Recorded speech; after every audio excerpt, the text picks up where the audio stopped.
Who's next? Here you go, dear. Another hot dog. Thank you. Just get one more. Sure, Regan. There you go. Thanks. Hi, Linda. Hi, Joanne. Where's Alex? He's over at the cattle sale. I'll see him there. Okay. Oh, Peggy, do you know my friends John and Mary Lee Sullivan? This is my mother-in-law, Peggy Thatcher. How do you do? Pleased to meet you. John and Mary Lee are moving tomorrow to Brampton, Ontario. Oh, how interesting. We're sitting right over here. You gonna come and join us? Join you in a minute. All right, see you then. I keep expecting to see Ross walk in, surrounded by people like your office was. There you go, Bill. Excuse me, Mrs. Thatcher. I'm with the Moose Jaw Times Herald. Would you mind if I got a picture? Is it all right with you, Joanne? Okay. Would you mind just moving down here? Come on, honey. Stephanie? Regan? Regan? Come on. Mom, come and see Dad's cleaning up. I want to know. We have to do this picture. Come on, Regan. Hurry up. Is this all right? A little bit closer together. Smile. Great. Thank you very much. Come on. This has been a great day, just a great day. This is the best wholesale ever. Slow down. And Mom, you know what? Dad's thinking about buying more land. More land. Structurally, he is one of the best. He's got a good front, but if you want to know about an animal, you start at the back. That's right, Don. He's got strong legs. Like I always say, you can't service a cow, and it don't matter what the rest of them looks like. 40 centimeters. Good set. Say, Colin, you measure up? You want to know if I measure up? Yeah. He wants to know if I measure up. Yeah. Try me. Now, gentlemen, the bar is open, and I would like to buy you all a drink.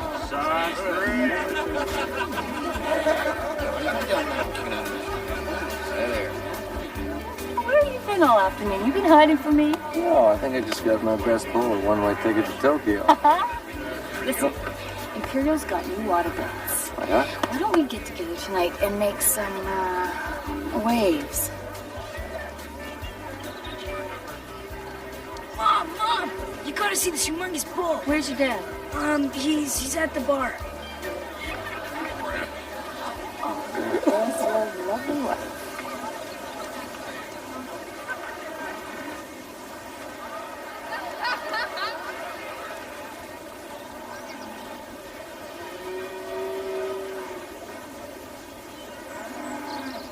Well, this way. I mean, this way. This way? Yeah. Right? I like that. Mom.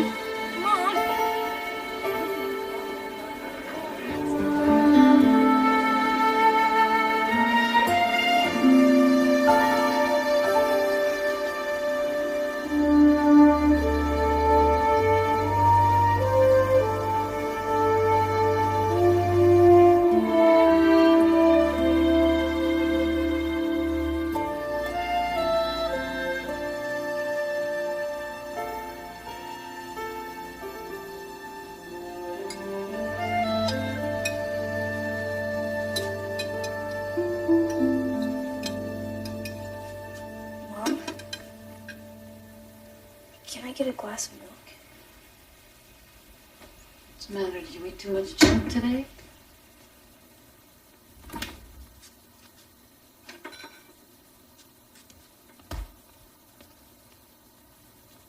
How many hot dogs did you have, anyway? Only 4.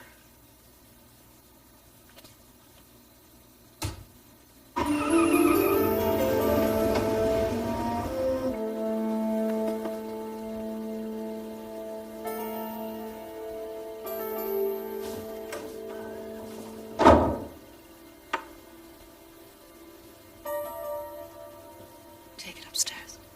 Go on. Give me a beer. Dad, maybe I'm gonna throw up. Yeah, nice. Go on, sweetheart. I'll be up in a minute. When the Newfoundland government finally released the results of its initial drilling tests today, it seemed that yesterday's feverish activity in oil stocks wasn't justified. But as as John McQuaker reports, the find is still regarded as encouraging, if not spectacular. Hibernia Well is 300 kilometers southeast of St. John's in the Grand Banks of Newfoundland, a shallow area of ocean. Should I make you a sandwich? 100 meters deep. It's operated by Chevron for a consortium of oil companies, including the government-owned Petro-Canada.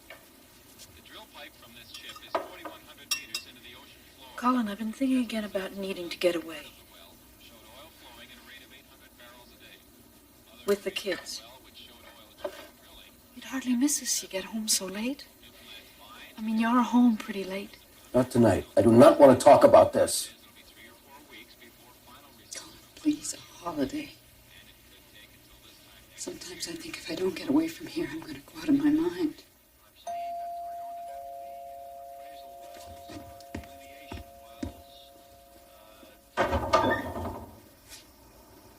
Yeah? Sir, I was just driving by and I saw that your car is parked on the wrong side of the street. There have been some complaints and... Sir, you don't know who I am? I know who you are, Mr. Thatcher. Oh, good. We're making progress. So your vehicle is... Oh, wait a minute. I don't have to put up with this bullshit from you. I'll park my vehicles any goddamn way I want. Now get your ass off my property. If this harassment continues, I'm going to get you thrown off the force.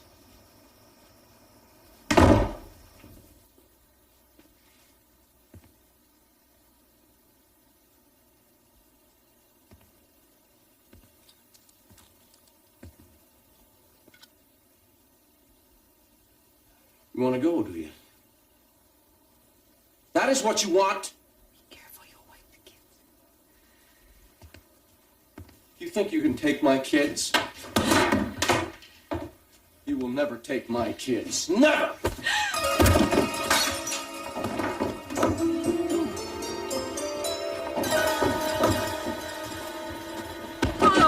You want to go? You really want to go?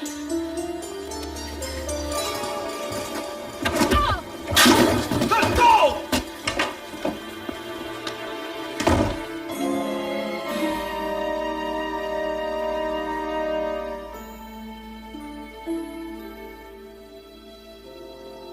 Go to bed.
Joanne?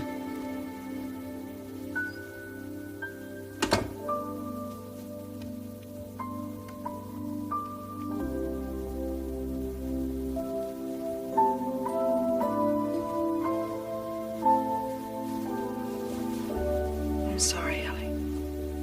It's okay. Come anytime. Even when Colin doesn't kick you out.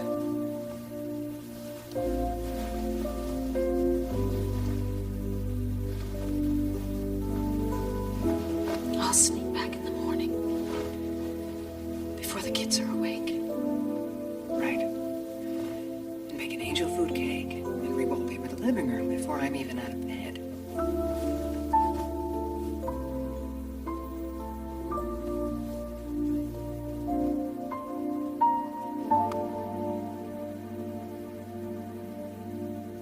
Thank you. Farmers are unable to purchase trucks in accordance with their coming needs because of the uncertainty about your load limits. Ask a question. The time has now come for the minister to make some statement that is definitive. Order. Order. I will not permit the member to continue. point of order, Mr. Speaker, is that in this House we have a double standard. We have a set of rules for this side of the House, and we have a set of rules for that side of the House. Hallelujah! Order! Order! Order is right, Mr. Speaker, and order is what my party, the Conservative Party of Saskatchewan, intends to bring to this province after we wipe you off the map at the next election.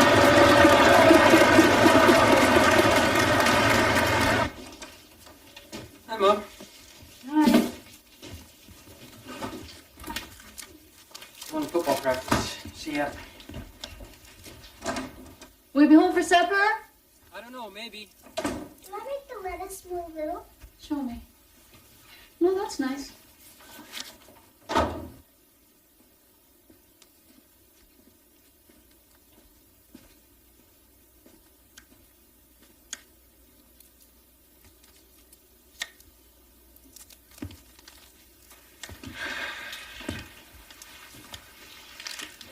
Daddy brought flowers. That's right, Stephanie. Daddy brought them for Mommy because she is such a special mommy.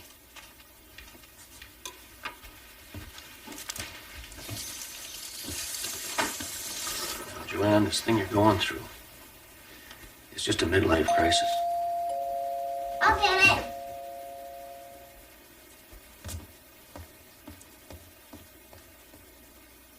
I could stay. Do you want me to stay? It's too late. Ron's here.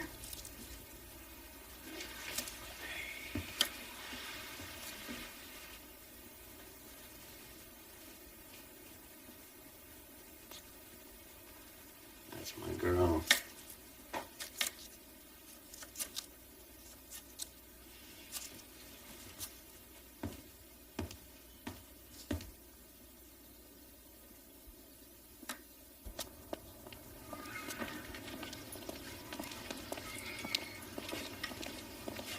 This time I'm finally going to teach you how to play this game. You wish.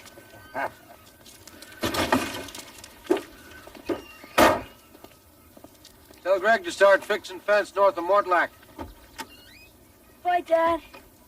Yeah. Hi, Stephanie. Bye. See you, Joanne.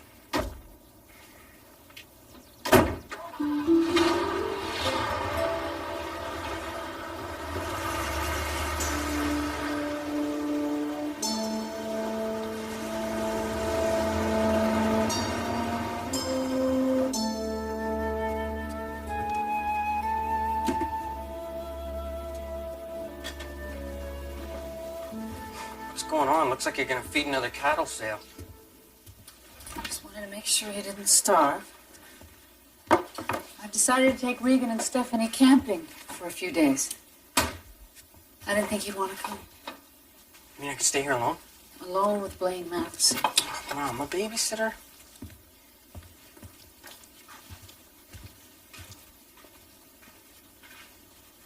What's this? Just some of your old clothes. I'm sending them to the Sullivans in Brampton. They moved there, remember?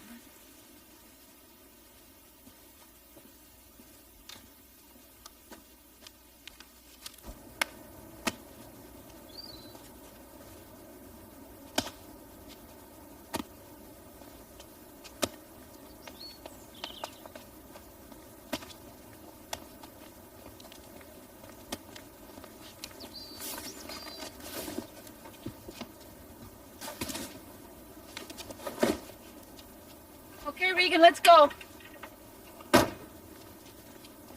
Fingers and toes, watch out. Okay, the lasagna you reheat at 350 and the same with the shepherd's pie. And Sandra will be in to check up on you in case there's anything you need, all right? Oh, and your father said something about mending a fence somewhere. Mortlack.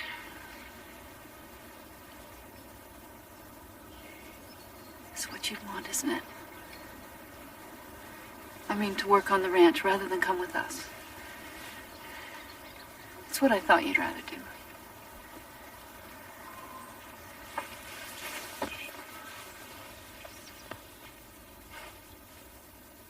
Mom, relax. I think think I'll survive okay. Okay, kids, do up your seatbelts. Bring it back, eh? Thanks. See ya. Okay, great.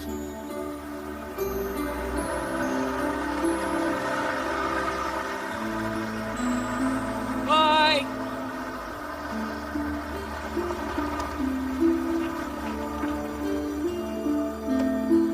Have a good time! Bye, Stephanie! Bye, Glenn.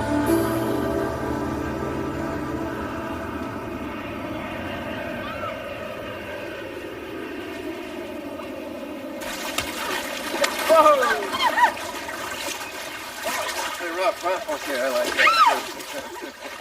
Okay, jump off. I'll see you soon. Bye.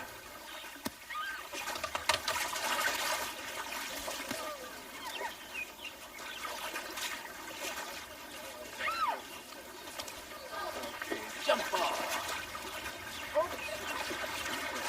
Okay, what? Come and get it. Come and get it. Colin, you're not gonna believe this. I have to go back. What do you mean back? I'm just getting warmed up. Yeah, I know. I'm sorry, but it's important. Come on, Ron, don't do this to me. Don't leave me alone with these two. They're gonna wear me out. Yeah, Ron. Party pooper? I better go. I'm gonna miss my flight. Hey, Ron, wait a sec.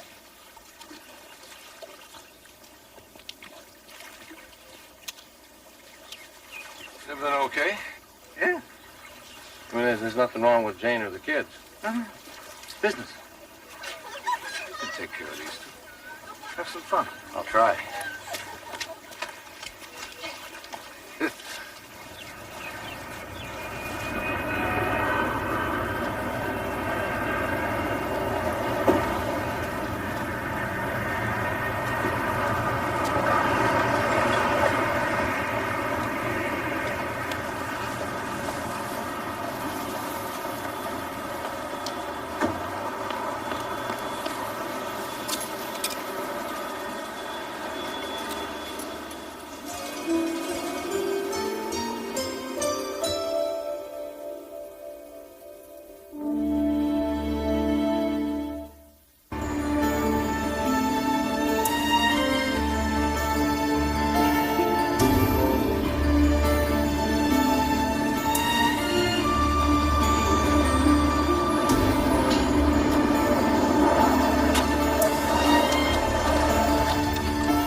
Good. Good work. How was Palm Springs? Oh, it was good. So where is everybody? Went by the house on my way here. Nobody home? Yeah, Mom took the kids camping. She'll be back today. Oh, yeah. Oh. Look at that one over there. Reminds me of the first calf I ever had. She was small, but she turned into a hell of a good breeder. So, got much more to do? Just this one, we gotta fish it up. All right. I'll wait for you.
issues going? A park, a provincial park, why?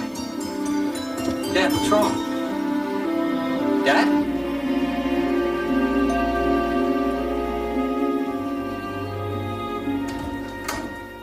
Evening, Greg. Is your father home? So, Jack, what'd you find out? Could we talk in private? What's going on? Colin, I'm here at Joanne's instructions to advise you that she does not wish to see you at this time and that you can communicate with her only through me. Oh, wait a minute. You know where she is? Now, where the hell is she? Joanne says she made clear to you many times that she needed time away from you for both of you to sort out your feelings, but that your unwillingness to consider her wishes in the matter left her no alternative but to act in this manner. What is this bullshit? Colin, she's safe. She asked me to tell you that she and the children are safe and well, and that when she is able, she will communicate. No. You are my lawyer, the Thatcher lawyer. You are going to tell me where the hell she is. Colin, I'm sorry. I think if you don't pressure her too much just now, you have a better chance of reestablishing. She can't do this. Leave me, kidnap my kids. She can't do this to me.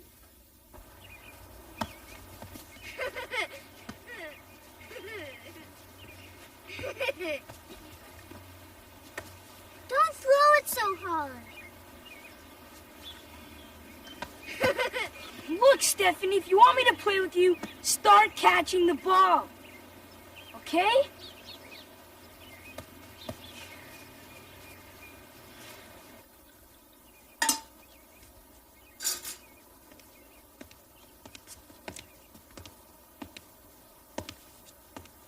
Don't worry, you won't miss your plane.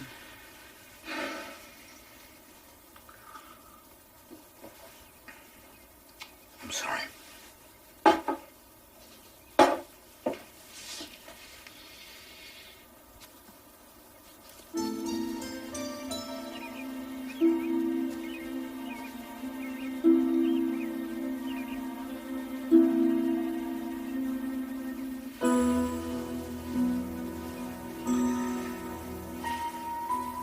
Say goodbye to the kids for me.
I warned you they were having an affair.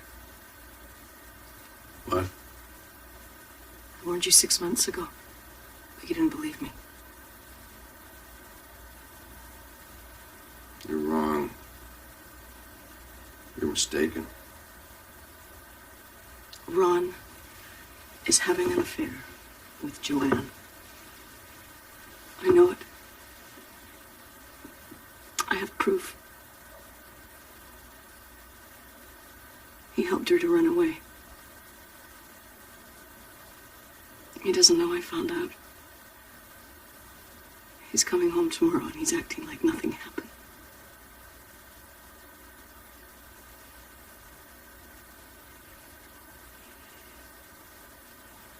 Tell him he owes me a game of golf.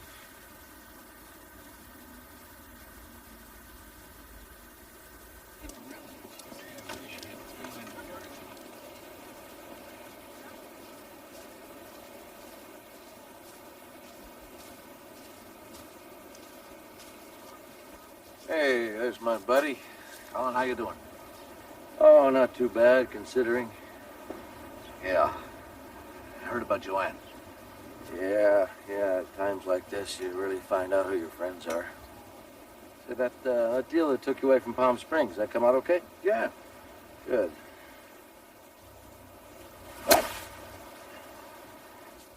Nice shot. It's not too bad.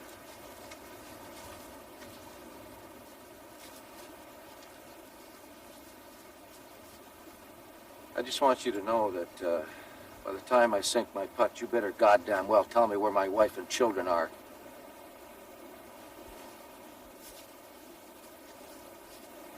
There's no need for this, Colin. With my wife, Ron. Jesus Christ.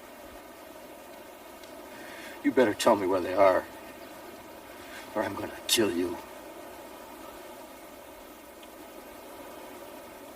I'll see what I can do.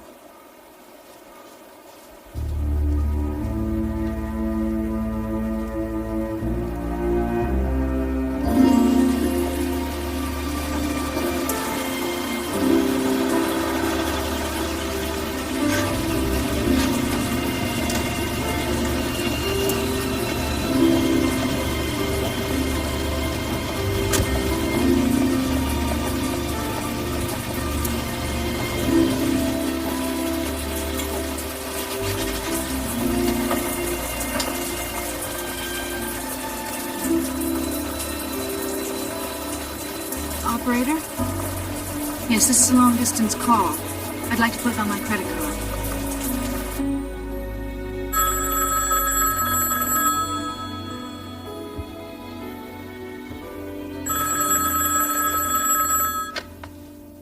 Yeah. Joanne, now listen to me. No, I'm not angry. I'm not. No, I'm too upset to be angry. Look, I blame myself for what happened. And, I respect... you. No, Joanne, no, please don't take legal action. All right, I promise you, I will not apply for custody. Joanne, darling, I miss you. Greg? Greg's heartbroken. Joe, will you please come home? We love you. We need you. Why are you saying all this now? It's too late. Where are you? Joanne, please tell me where you are. No, not yet. I can't. Would you put Greg on, please?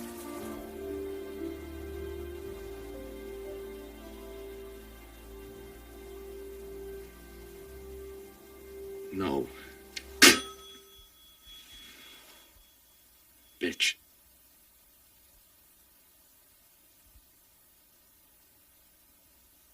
Dad?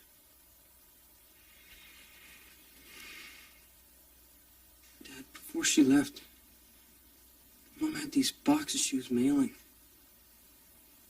Cartons. She said it was all my old clothes she was giving away. To the Sullivans. Did you see an address? Yeah. Brampton, Ontario.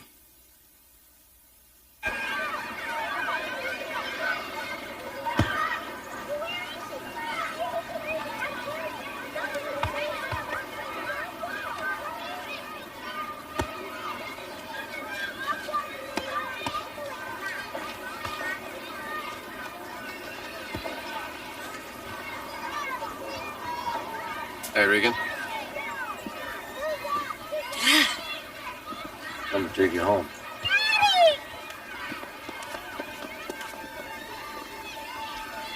Why? That's where you belong.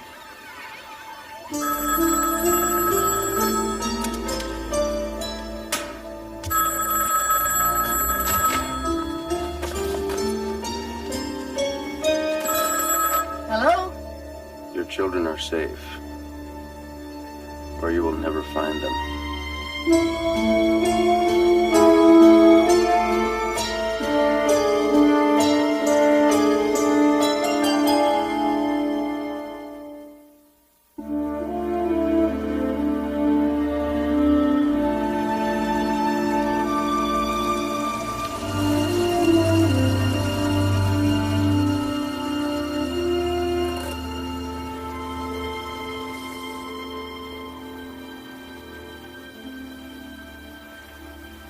The kids are there.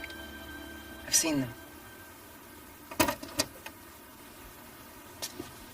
Joe? Do you want me to wait for you? No, thanks. I'm fine. Thanks.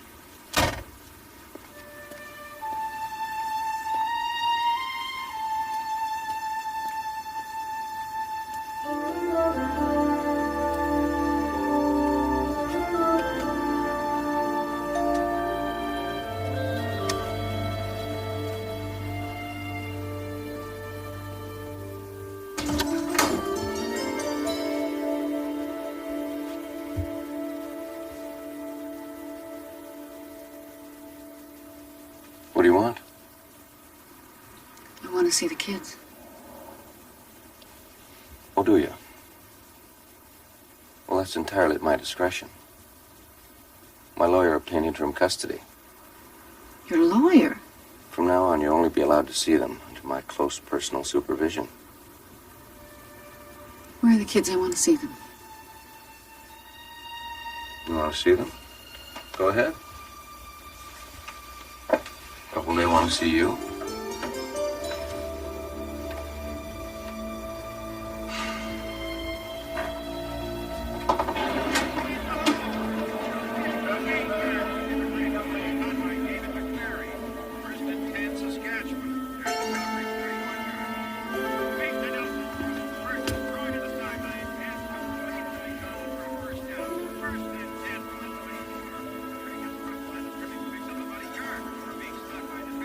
I'm sorry. I knew you wouldn't want to leave your father.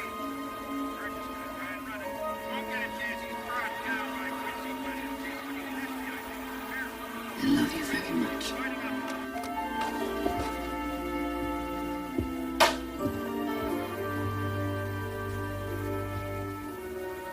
Don't expect to come back as if nothing had happened.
I suggest you go back home, back to Iowa.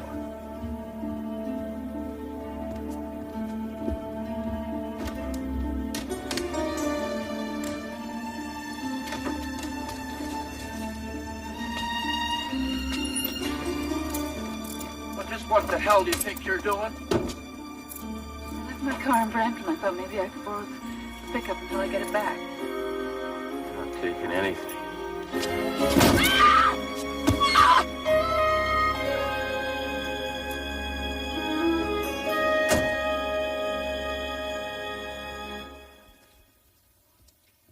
Can you suggest to his lordship why you think the children would be better off with you than with their father? I think they need someone who cares for them, who is also a mature individual. Someone who loves them enough to give them the discipline that they require. I think that I can offer them a wider, warmer range in terms of family. I'm concerned about their emotional development. Their father's not... He's not a people person, and I've always worked as a buffer. I think you have to have a basic stability in a home. And if you have to be worried when somebody comes through the door, whether they're going to be in a good mood or a bad mood... You're speaking specifically of your husband? Yes, I am. My husband has a very volatile temper. In many respects, I think he feels that he's above the law, and that the law is for somebody else. I left with my children because I was fearful of what would happen to them. And I just didn't consider the consequences. You now ask the court, I gather, to believe that you're going to stay in Moose Jaw. Is that what you want people to believe? I want people to believe what's true. One of the reasons I went to Brampton was to get away from my husband. The other was to terminate a relationship with another individual. By that you mean Graham? Yes. I'd never gotten involved with anyone else before. And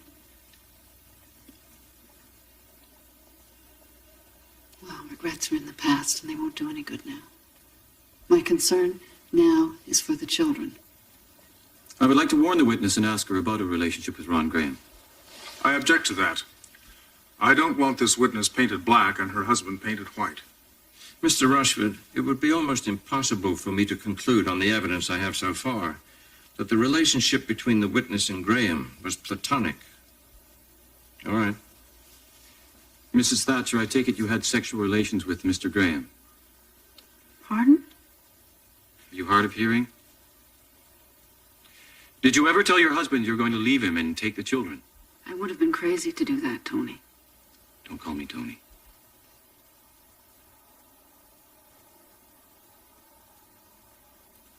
It was not uncommon for me to find her crying, and I would try and comfort her.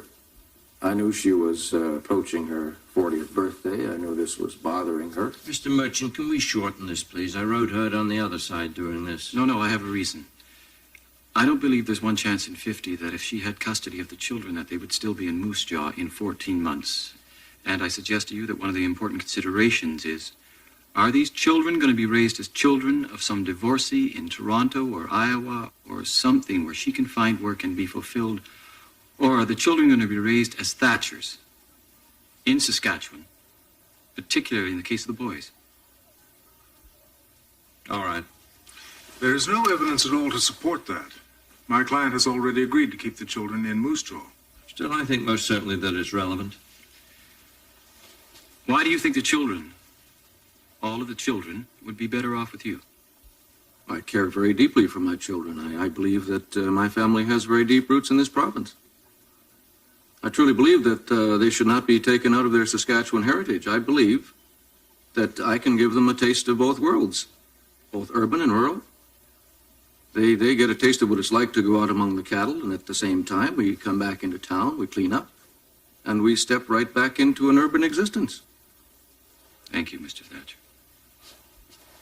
My lord, I would like to call Greg Thatcher. He's a very mature boy. Well, I don't want it to happen. It's bad enough his parents can't get along without him having to participate in the determination.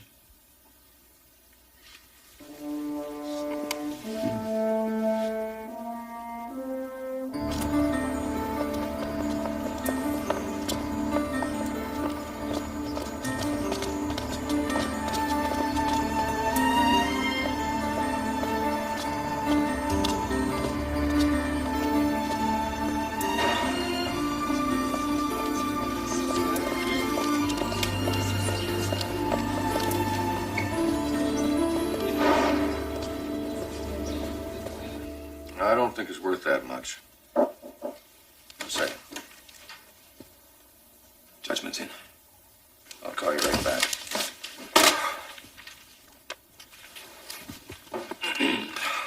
This is an application by the wife for the custody of 3 children in marriage.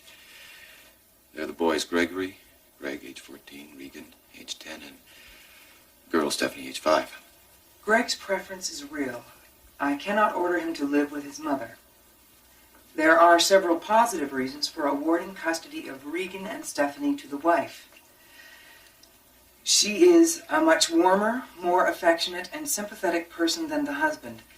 I venture the thought that his lack of qualities, his failure to appreciate the wife, caused the marriage breakdown. Adultery is rarely the cause, it is the result. Joe. What is it? 1. I was just thinking about what we were as a family compared to what I wanted us to be. Okay, I'm gonna leave the kids with Colin over the weekend while I look for an apartment. Ellie, I got the kids back. I got my kids back. Yeah. I'm going to file a motion to appeal the judgment. We're going to ask for an automatic stay.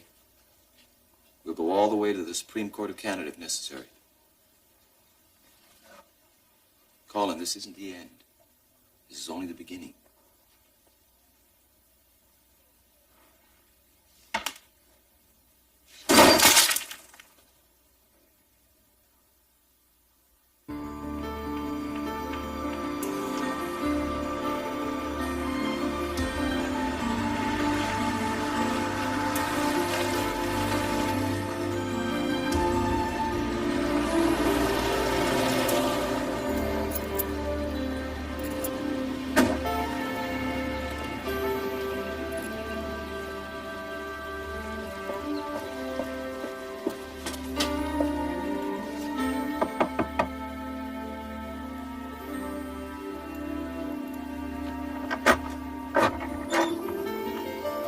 I'll come for the kids.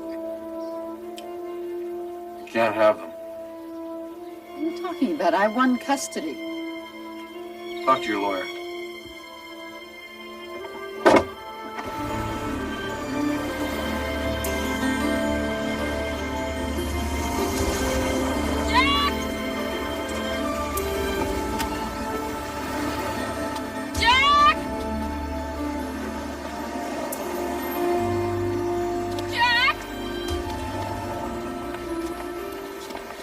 The house. What happened? Why can't I have the kids?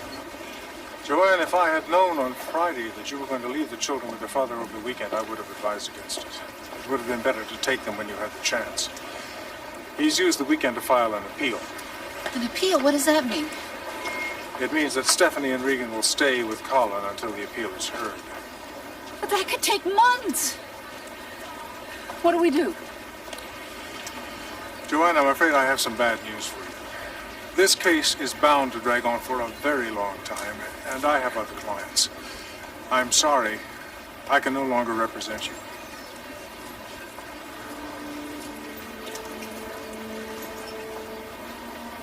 Did my husband have anything to do with this? No, of course not.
can't be sure, but it looks to me like somebody's been fooling with your brakes.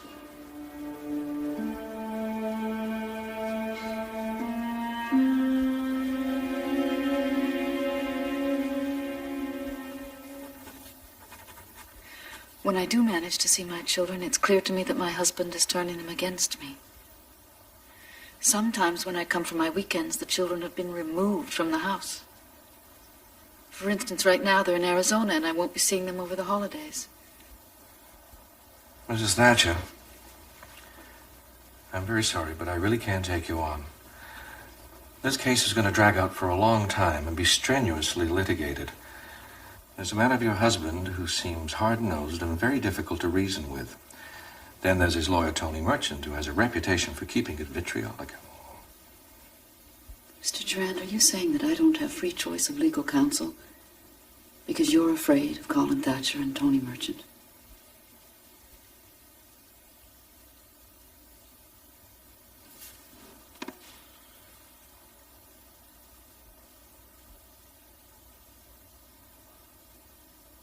Well, we'd have to file for divorce, prepare for the custody appeal, and get you the house. Then there's the land. After all, you're entitled to half of that. Does this mean you're taking the case?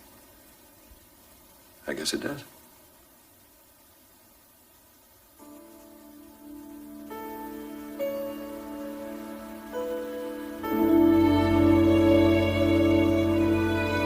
Take a good look. As perfect a half section as God ever made. And now it's yours. $205,000 I paid for it. Made the deal today.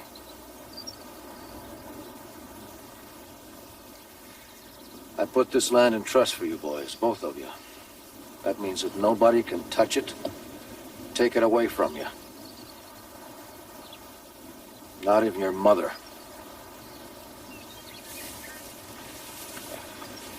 She doesn't understand the land. She never cared for it. She'd have to ask directions on how to find it. She looks at these lands, Thatcher lands. All she sees is dollar signs.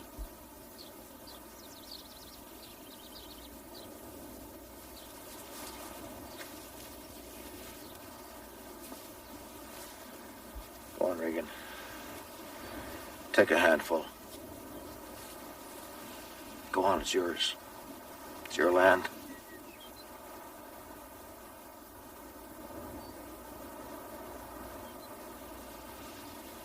Go on, Regan. I want you to feel it.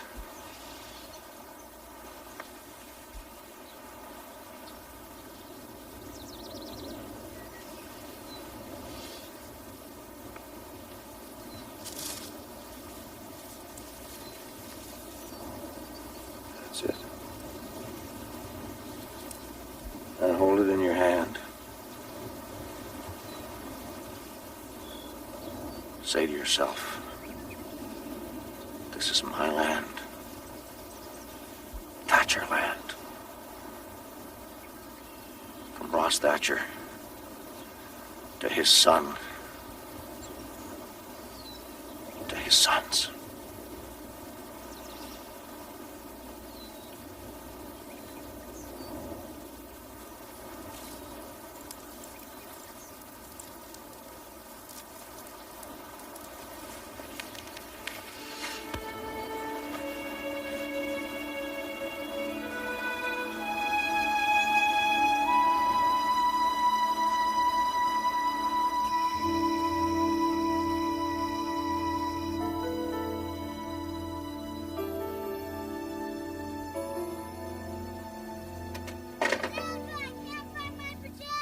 Hang on, Steph.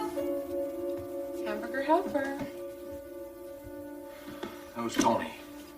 We lost the custody appeal. And the house. We're gonna have to move out of here.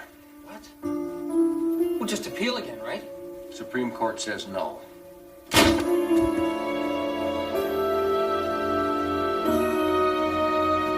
Is that what you want? To live with a bitch?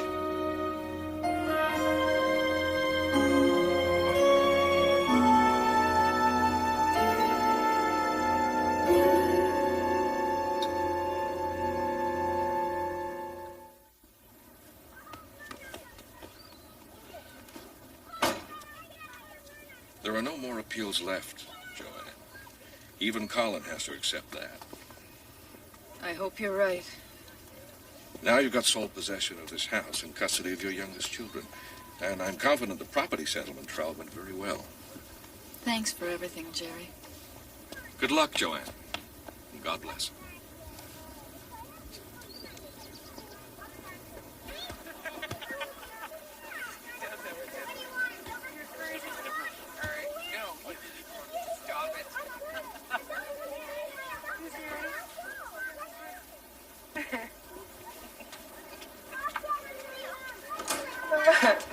Oh, he's great.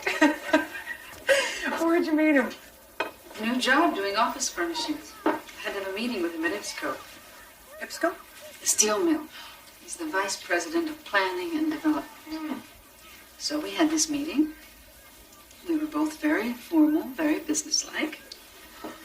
Then he called me the next night and asked me, did I want to have dinner? Or did I have something better to do? What did you say? I hesitated. No. For 2 seconds. Here, take this. He really is very nice. Forgotten what it was like to have someone who actually likes me. That's wonderful, Joe.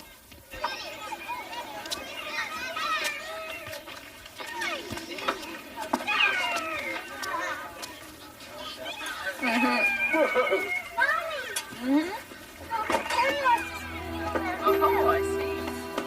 Steaks are ready. Like rare. Well, mine medium, please. All right. Well done to the expert. How do you like your steak?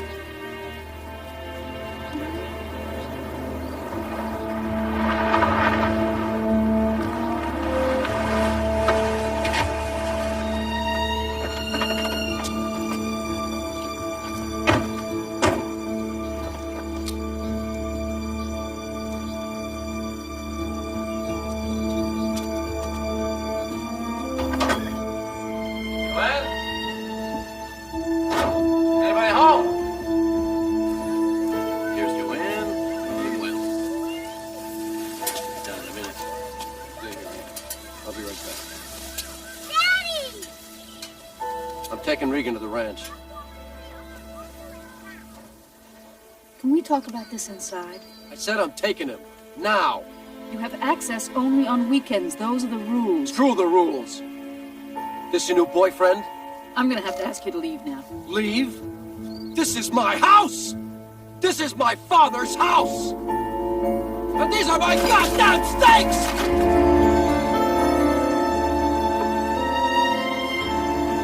Come on, Regan, let's go.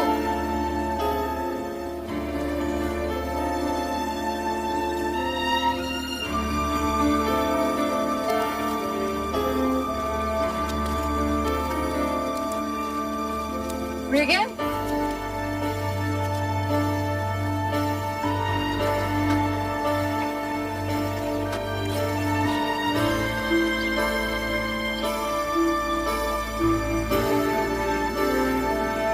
Go in the house.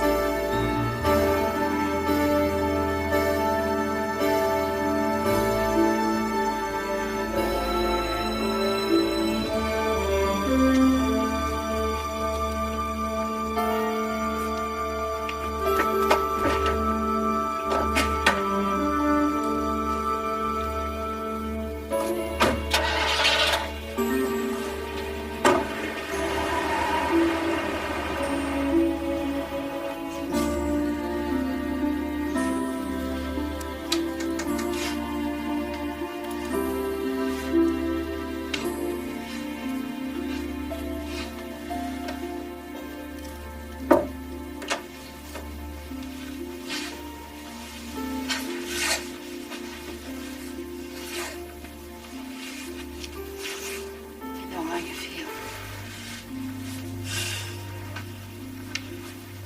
This has been a bad time for all of us. But I need you to give me a chance. And then maybe someday when all this is blown over, everybody can feel good about each other again. But I do need you to give me a chance. Okay?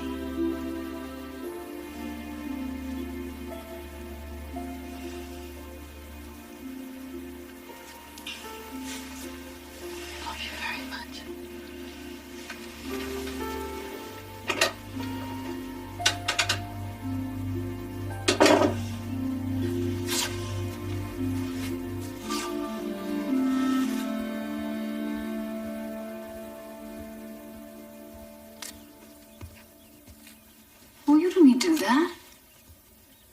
I know. Thanks. Well, how is he? Frightened. Confused. Angry. We used to be such good friends. He was sick for months after he was born. And when he got well, he just stayed special to me.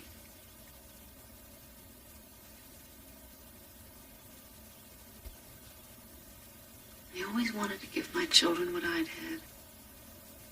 A happy family.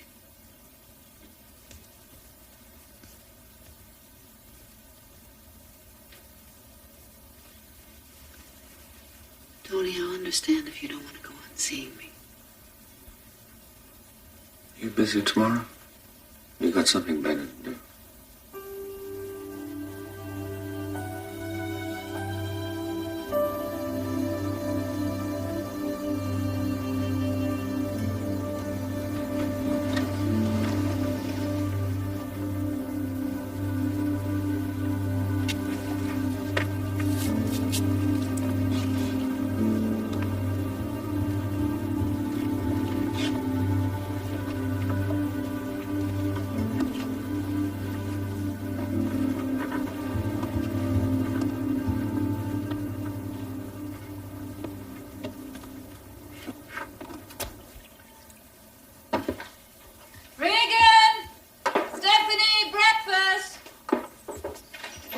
Hi. Hey, want some coffee?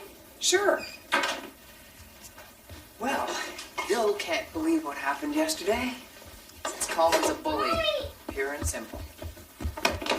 Regan's gone. Gone where? I don't know.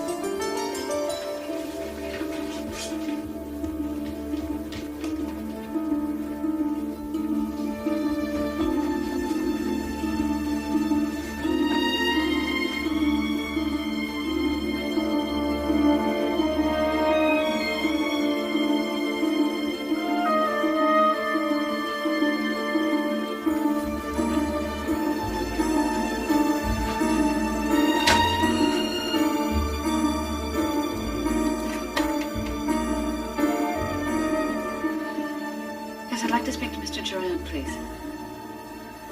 Joanne Thatcher?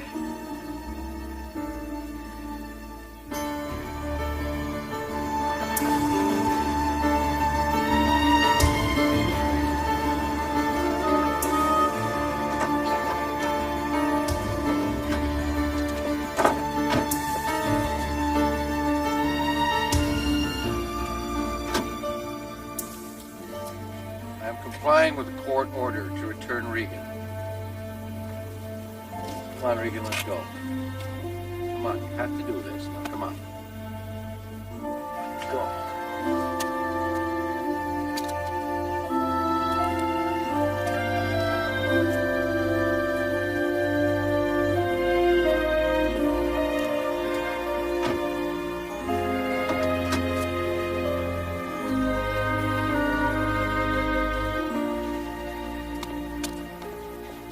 Don't touch me! Stop it!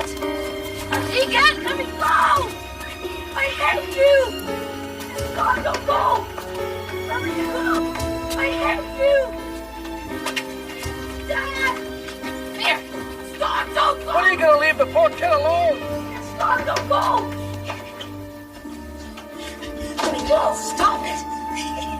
I don't want to be Stop with you. this! I just want to be with my dad! Stop it! Listen to me! I have made mistakes, and so has your father. You said you'd say bad things about him. I saw you kissing Mr. Grant. He said it would make my mind sick if I stayed with you. Dad says you're a whore. No, you will not speak to me like that. I am your mother.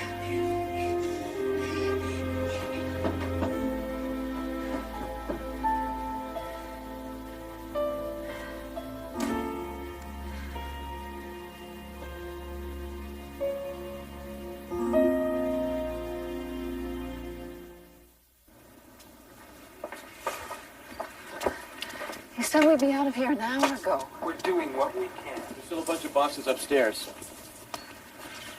This is taking forever. I'll miss you. I'll miss you too, Lily. But I have to get Regan out of Moose Jaw or I don't have a chance with him.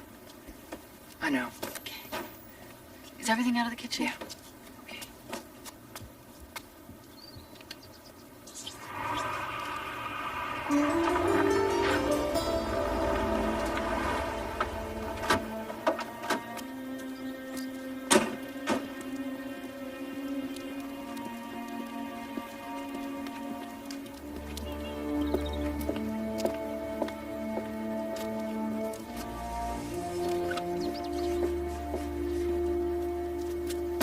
Hey, what do you think you're doing? Just making sure his light-fingered mother doesn't take what isn't hers. Check these other boxes out too, Greg. You, get off the truck. You want to get charged with theft? He's got a right to look through any of this stuff he wants to. Mr. Thatcher, we don't want to cause any problems. The lady here I said have an order from the court allowing me to remove my possessions. I can show you the document.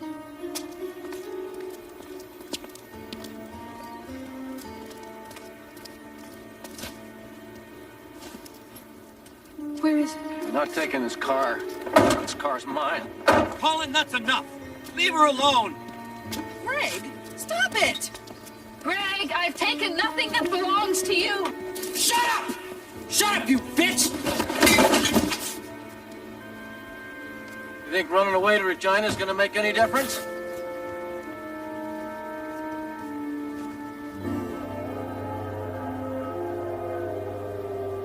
Well, it's 5 minutes before the hour. It's a beautiful morning in Regina. Leave the umbrellas at home because we're going to have sun and more sun with unseasonably warm temperatures.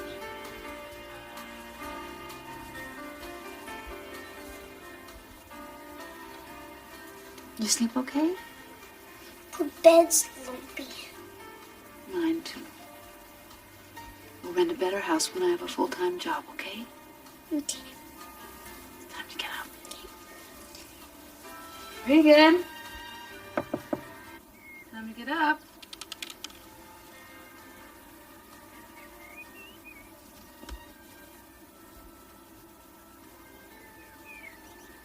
He's with Colin back in Moose Jaw. Colin says he hitchhiked back. Joanne, I'm afraid I have some bad news. A new hearing is being ordered regarding Regan's custody. What? I won custody. I won an appeal. I was supposed to be given a chance with my son. Tony Merchant was able to persuade the court that the circumstances surrounding your custody have changed greatly because of Regan's constant attempts at running away. But Colin told him to run away. Joanne, once we're back in court, I feel confident that we'll be able to persuade the judge that you deserve custody of Regan, especially in light of Colin's actions. When do I get Regan back? The judge has decided that Regan should stay with his father in Moose Jaw until a new custody order is issued.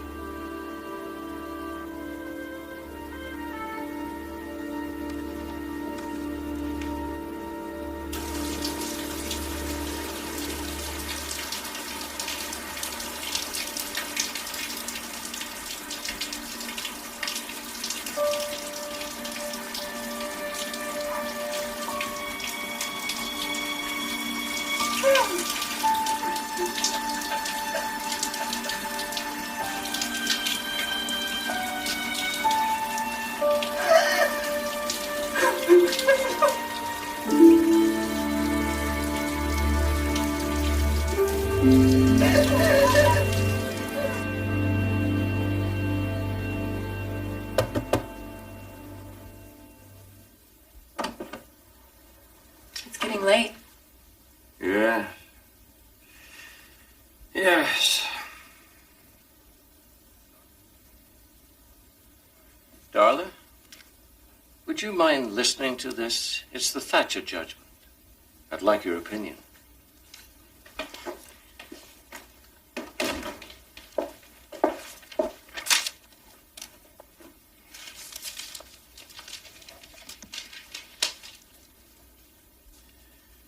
This is yet another chapter in the Thatcher matrimonial troubles.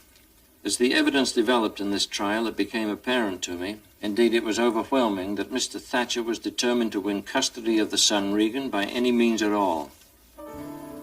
It is a long and dreadful story of interference, contempt of court, and downright deception by Mr. Thatcher. His methods and purposes have been to destroy his wife in the minds of their children. In so doing, he has gone a long way to destroying the children themselves. I possess a consuming fear that Regan will develop into an unsympathetic and inconsiderate, domineering adult like his father, if I award his custody to his father. If the child is to be saved, only his mother can do it. She wants to try. She has had no chance. That has been denied her by the actions of her husband and Gregory. I know full well that being with his father is where the boy wants to be. But my concern for his welfare, which is the principal factor in an issue of custody, must override the child's present desires. There will therefore be an order awarding the custody of Regan to Mrs. Thatcher forthwith, with the provision that Mr. Thatcher and Gregory not communicate in any way with Regan. If Mrs. Thatcher is to be successful, Regan must be free for a long time from her husband's and Gregory's interference.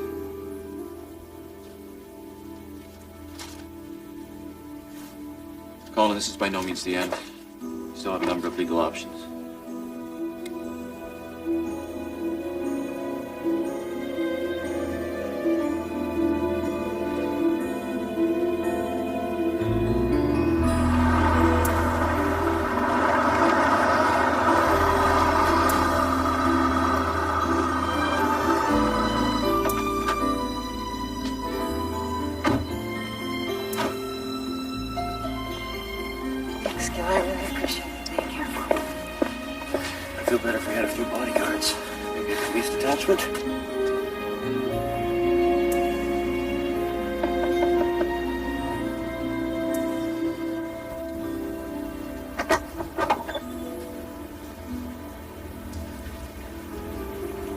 Is Regan ready? He's not here. Where is he? I don't know. It's 6 o'clock. He was supposed to be ready to leave at 6. He's not here. Okay, I'd like to speak to your father. He's not here either. Where are they? I don't know. Mind if we look in the house? Go ahead. You know your way around.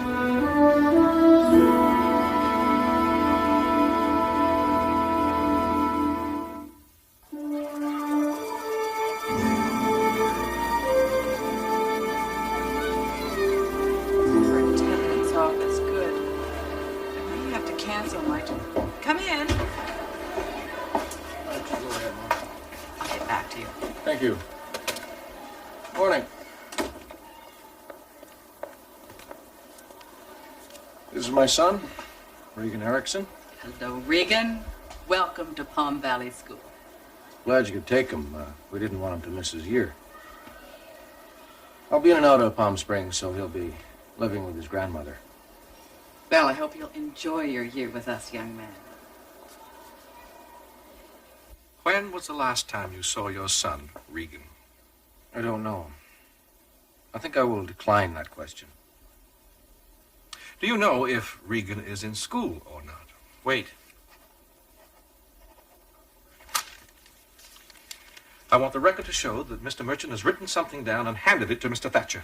I'll decline that answer and say that I believe I have complied with the judgment. I am going to repeat the question, Mr. Thatcher. Do you know where Regan is? Give the same answer. I would have to decline.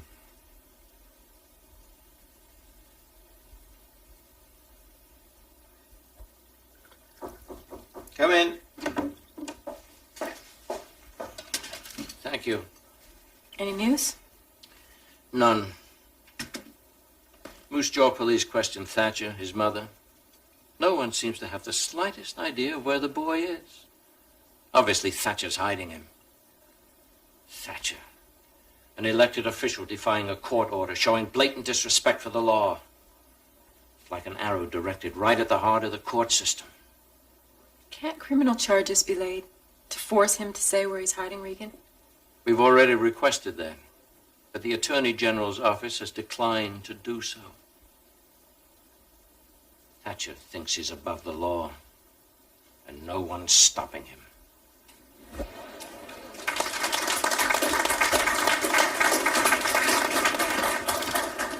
Thank you. Oh, it's good to see such a nice turnout here.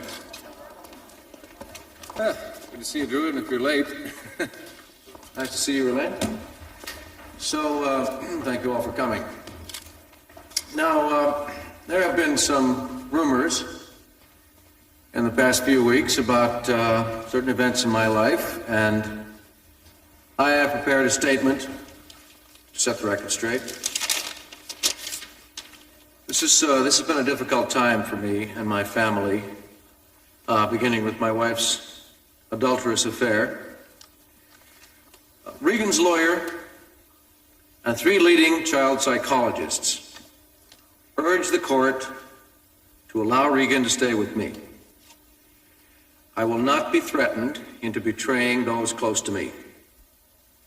Many aspects of this case have been a put-up job by the NDP to harass me, and talk of contempt by Judge McPherson and the continuing vendetta of my wife will not make me let my family down. Thank you. That's all I have to say for now. Colin Thatcher press conference. This is Drew Patterson, CBC News,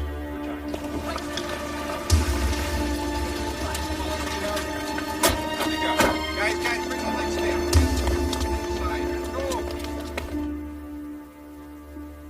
How much? In the neighborhood of $850,000. Mr. Justice Hughes has given you 4 months to pay. Of course, we're going to file for an immediate appeal. Can we talk to you, sir? Oh, you and your wife close to $1 million. Not $1 million. It's close, sir. It's the largest matrimonial property settlement in Saskatchewan history. I had no idea. Will you pay her, sir? How much will you give her? Should get what's fair. What's that, sir? That's all I'm going to say, and I'll get these cameras out of my face before I shove them down your throat. Mr. Thatcher, you answer the comment. Get out of my room. Do you anticipate having to sell off any of your land? I don't anticipate selling it. What about the ranch? Is it going to have to go, Colin? The ranch isn't going anywhere.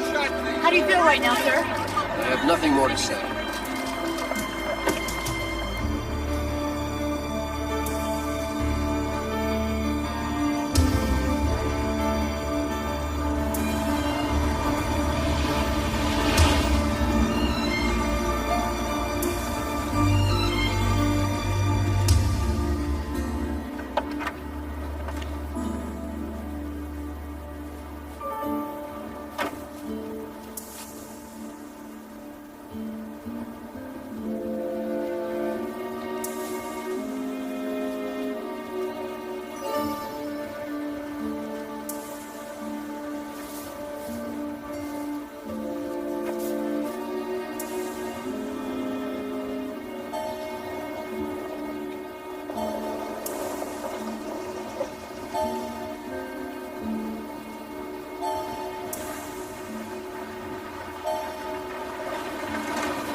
Colin, my mom says you're looking for me. Yeah. Yeah, where you been? Incarcerated over at the Regina Correctional. What for? Well, pointing a firearm and causing bodily harm. Oh, yeah. Cop 7 months. So, it's too bad about your wife, eh? Yeah, well, a lot of people get divorced, Gary. You know, you just got to learn to move on, eh? Yeah. So, I guess you met a lot of interesting types in jail there. Interesting, yeah, right. That's the word for it. Interesting. So what do you want to see me about? Job? I got a job for me. I'm looking for a job. There you go. Right on. Yeah, I got a job for you, Gary. You know me, I like to take care of my constituents.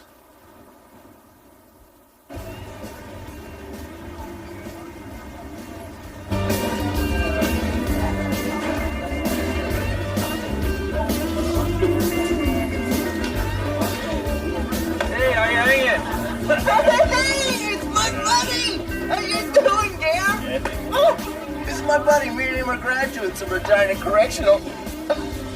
So listen, you need some bread? Because there's a friend of mine, he needs a job doing. What we got here is 15,000 down and 10,000 on completion.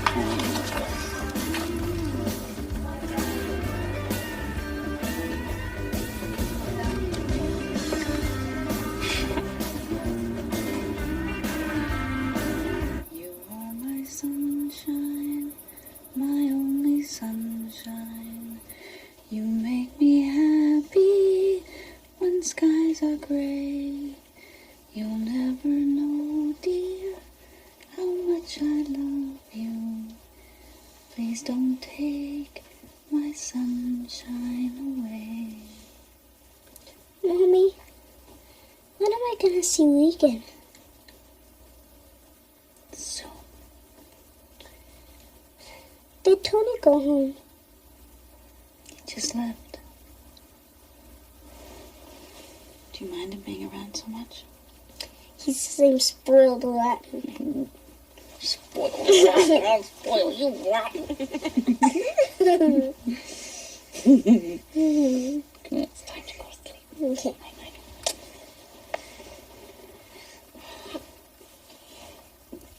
Mommy, where's Bandit?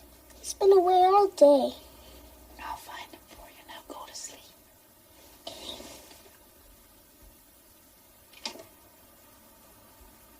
Bandit! Here, kitty, kitty, kitty, kitty, kitty, kitty, kitty. Bandit! Here, kitty, kitty, kitty, kitty, kitty, kitty, kitty. Bandit!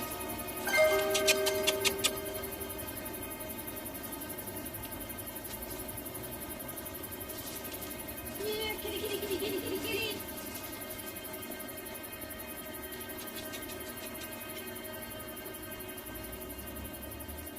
Bandit!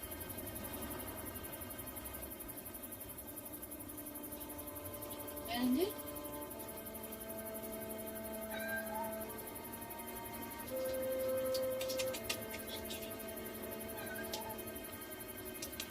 Come on, kitty.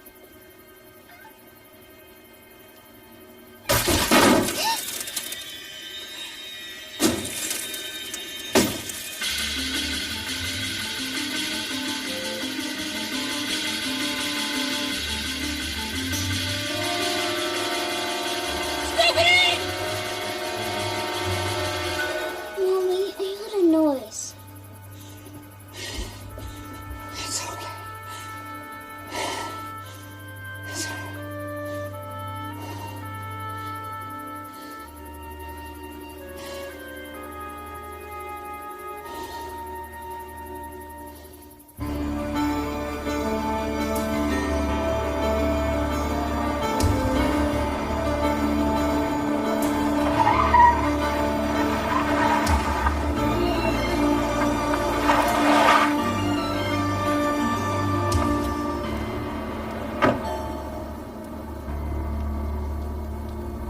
What the hell happened?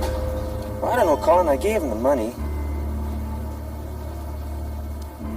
Maybe he never intended on doing the hit. Maybe he just wanted the bread. So what the hell am I supposed to do? Call the goddamn fraud squad? Tell them my hitman ripped me off?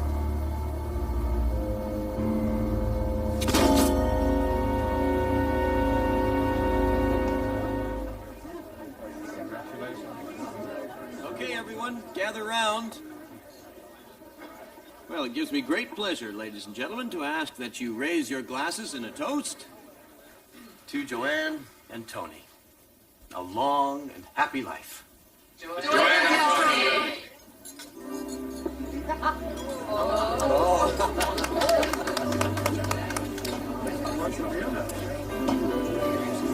Congratulations, Mommy. Congratulations, sir. Beautiful. Yeah, I'm so happy for you. You look wonderful. Every happiness, Joanne. You deserve every happiness. And we'll get Regan back. I'm sure of that. Thanks for everything, Jerry.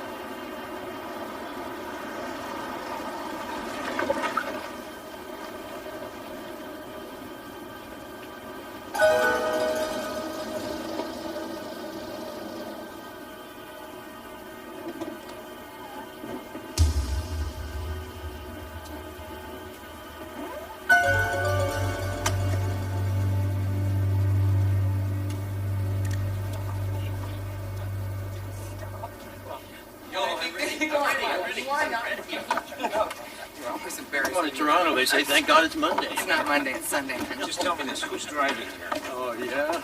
I'm driving. He's gonna take us all. I'm driving. Give me the keys. Here you go. It's enough. We'll see you soon. Bye-bye. Drive careful. Bye-bye now. Bye, Stephanie.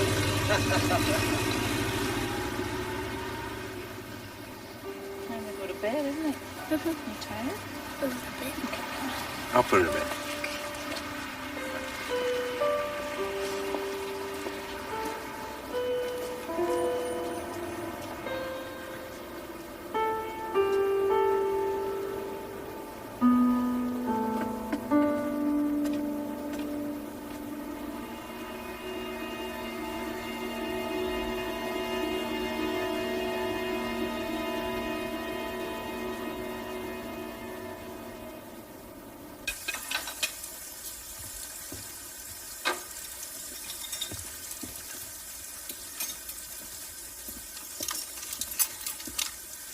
Stephanie's fast asleep. Coming up? As soon as I finished here.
On Sunday, May 17th, I was the victim of an attempted murder when I was shot by a bullet fired from a high-powered rifle.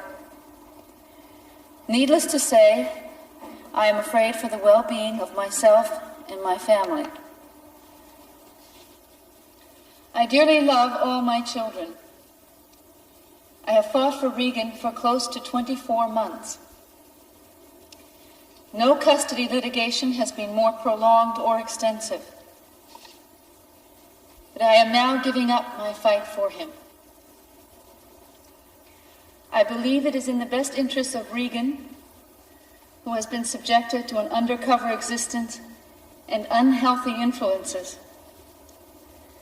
The fact that I have been personally terrorized during the past 8 months was an ingredient of that decision. Mr. Thatcher has lost all of his court battles regarding Regan because of damning evidence against him.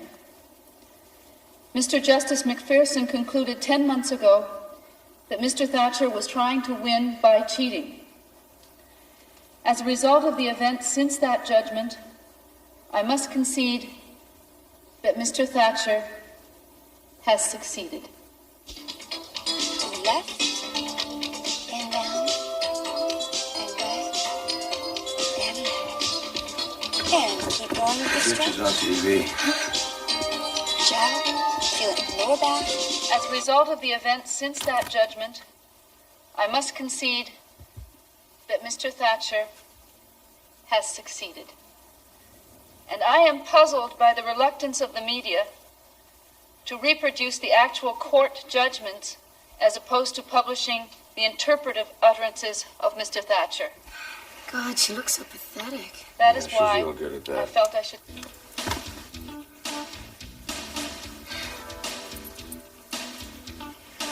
Do those pelvic exercises again. I like those.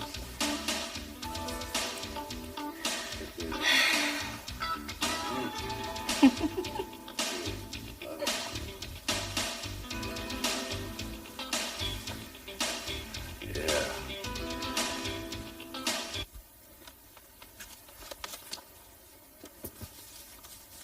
These are the papers giving up custody of Regan.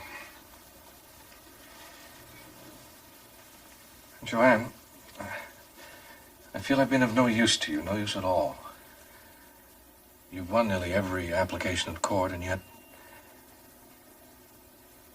Well, if I were you, I'd find myself another lawyer. I'm not that easy to get rid of, Jerry.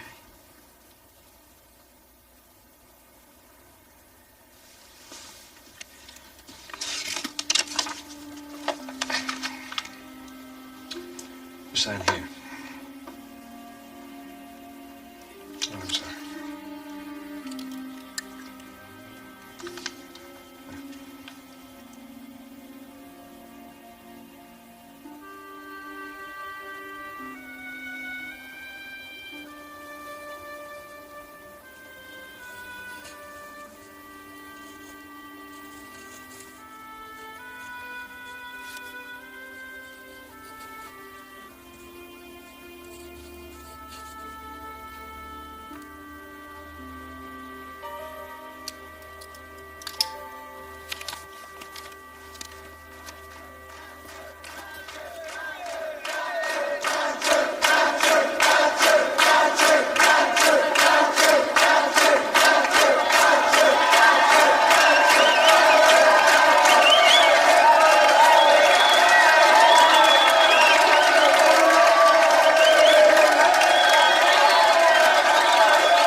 Thank you. I want to thank you, each and every one of you, for this great victory.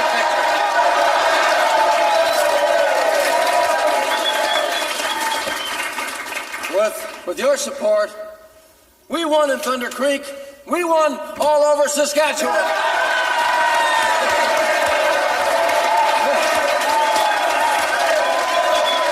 a personal note, I would like to thank my family for standing by me over this past year through my personal difficulties, through the continuing vendetta of my wife, the judges, and the NDP.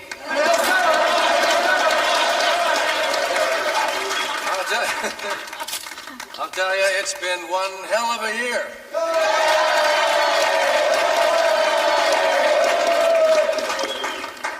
But I got my son back.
elections had gone on forever.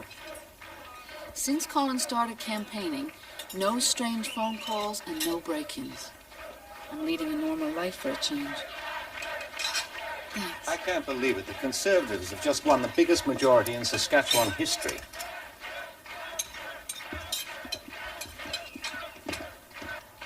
An extraordinary victory tonight for Grant Devine and the Conservative Party of Saskatchewan.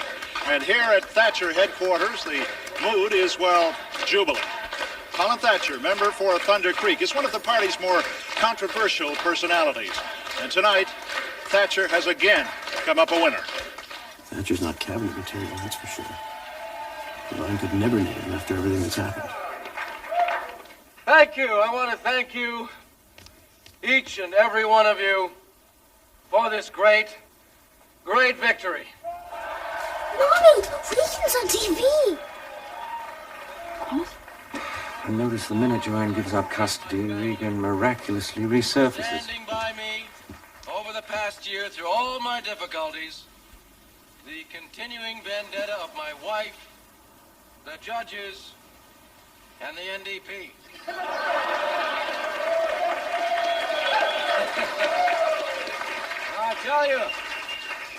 I tell you, this has been one hell of a year.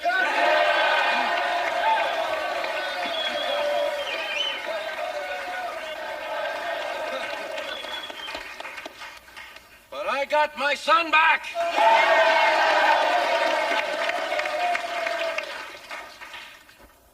And I feel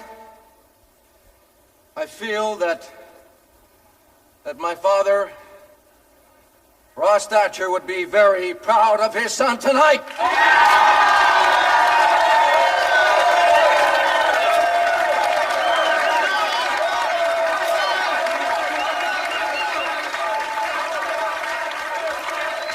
Oh, Peggy, I just love these people. I mean, they're real people, you know, not like California types at all. I've always found the people in Palm Springs were very nice. You see, it's important to me that I like it here because, well, after all, I'll be moving here soon. Really, dear? Why is that? Well, Mrs. Thatcher, Colin's told you, hasn't he? He asked me to marry him.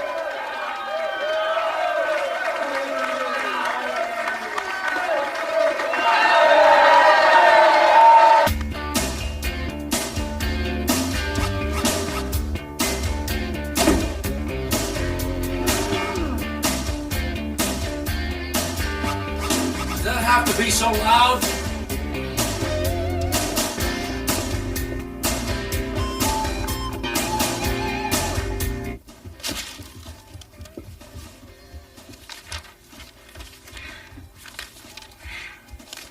So what's wrong now, sweetheart? Devine. He's hassling me about these government contracts I gave to Tony Merchant's law firm. It's my job, for Christ's sake. I'm the energy minister, aren't I? You've been eating too much steak again. All those aggressive proteins running around inside you. What the hell are you going on about? I'm talking about breach of promise, darling. You know, that's courtroom talk where he asked her to marry him and then forgot all about it. This is not the time to talk about this. So when's the right time, Mr. Minister? You know, I felt like a fool in front of your mother. Back off. Just back off. If you think I'm just another one of your California bimbos, you've got a lot to learn.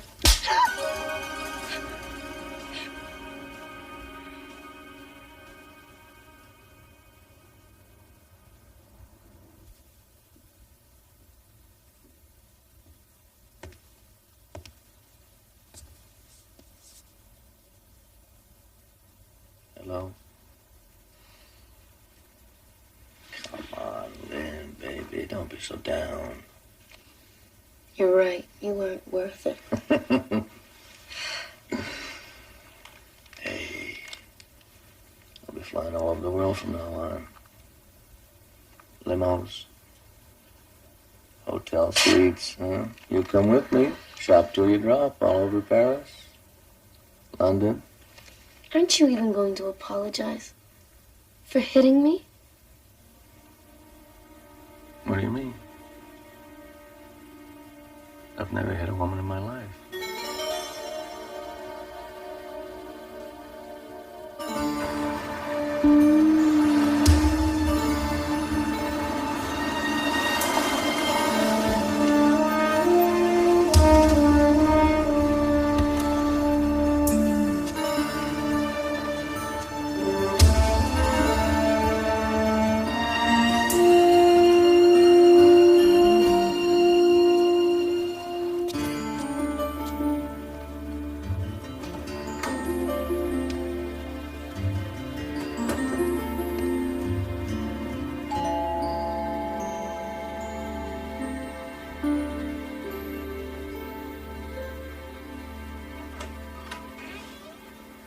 sweetheart. I know I'm not supposed to see you except on weekends, but I was just over at the legislature here where I work. You know, I'm Minister of Energy now. And I just remembered there's a new toy store over in the mall. How'd you like to go over there and buy anything you want? Okay. Mrs. Wilson did not say I could let Stephanie go out. That's fine. I'll call her. Come on, honey. Let's go. Come on.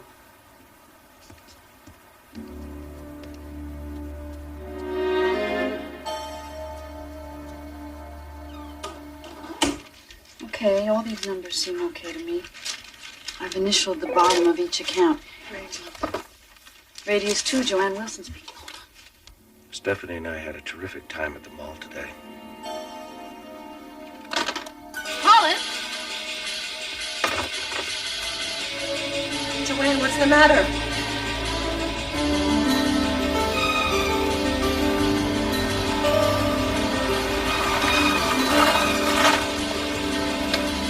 He's hungry for a salad. It will be ready soon. Hi, Mommy. Who gave you that? Oh, and I found it. Why are you lying to me? Your father gave you that, didn't he? Didn't he? Where were you? How could you let him take her? But Mr. Thatcher, he said he would call you.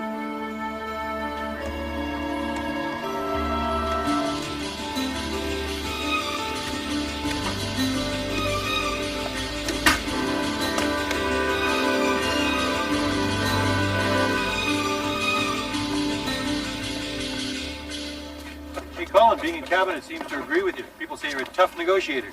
Somebody's got to do the job, don't they? Some of your ideas are popular. Look, guys, he's got to be tough. This is the best energy minister this province ever had. Hell, he's the best minister we ever had, period. Colin, what do you intend to do about the Great Plains heavy oil upgrader? I'll tell you one thing, Drew. I do not like the oil companies demanding blanket risk coverage in the form of government loan guarantees. I simply do not like it. I mean, you know me, I'm a free enterpriser. Anyway, the plan was so bad I didn't bring it up in cabinet. Mr. Thatcher, how do you like being compared to J.R. Ewing on Dallas? I think you better turn off your TV and get back into the kitchen. I'll see you later, fellas. Okay. Thanks a lot. So he's taking over the portfolio like a qualifier. Colin! You leave her alone! You've taken everything you wanted. Now you leave her alone. Not quite everything. You listen to me. I will fight you for her. Go ahead. I will fight you for the rest of my life for her. Go ahead. See how far you get.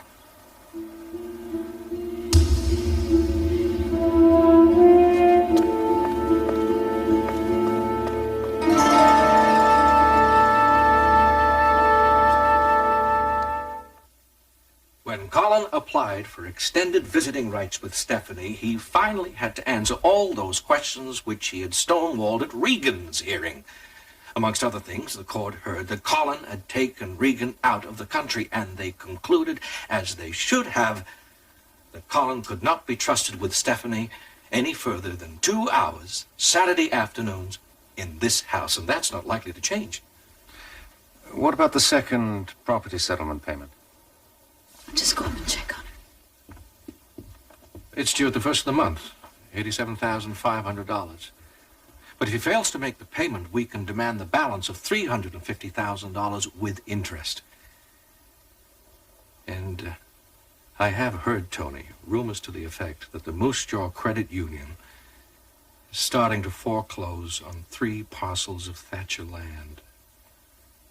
Looks like his empire's starting to crumble.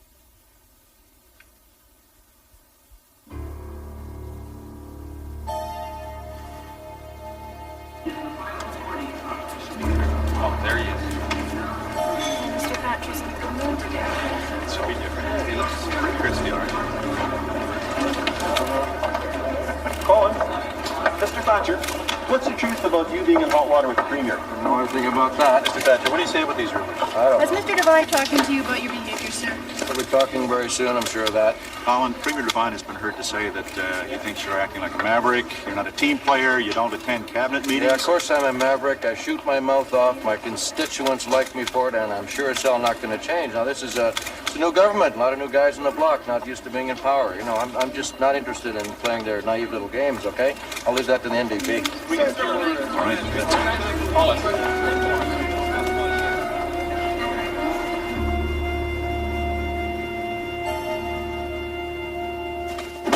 You said there are 2 letters of resignation on that desk, and one of them is yours. I've been around too long for this bullshit. What are you going to do now, Colin? Go back to the ranch. I got a farm to run.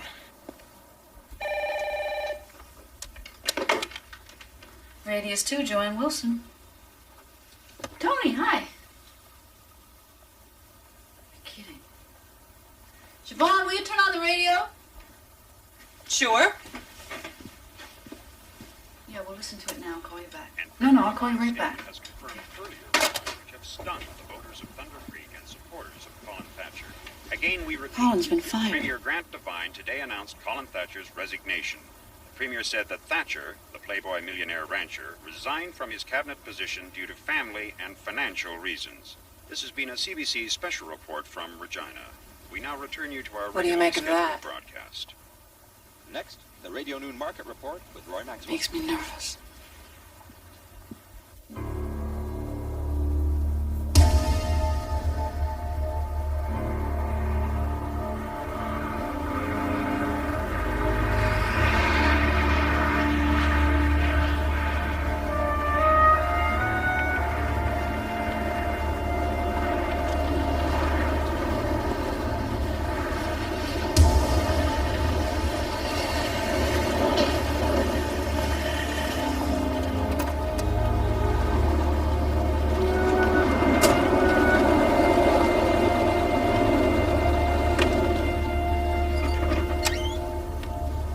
Colin, what's happening? Been in the news again, eh? I hear you and old Devine had a real shoving match. So how does it feel to be one of the unemployed? Be able to hold on to that ranch of yours or what? Thatchers don't sell land. That's a good thing you turn up here.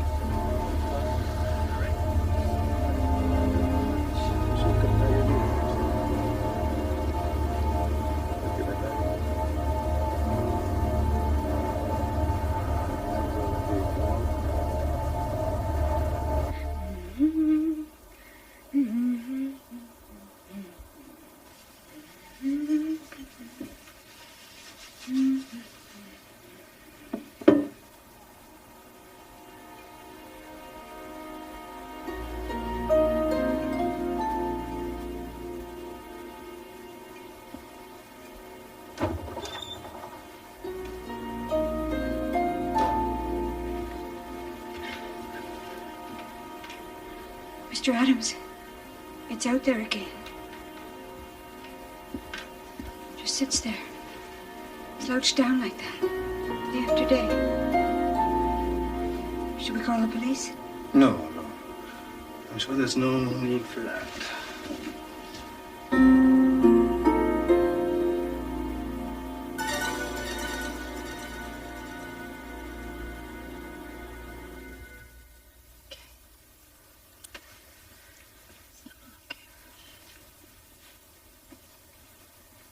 Almost 100. It's pretty high, isn't it? Guess that means no school tomorrow.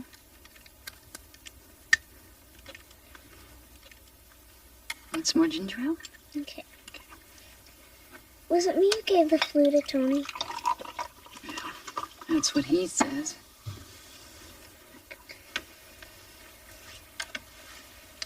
Mommy, sing me a song. You want to hear our song? You are my sunshine, my only sunshine. You make me happy when skies are gray. You'll never know, dear, how much I love you. Please don't take my sunshine away.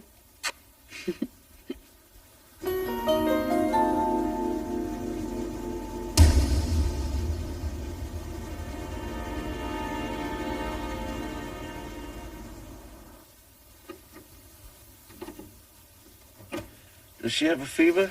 Barely 100. Just enough to get out of going to school tomorrow.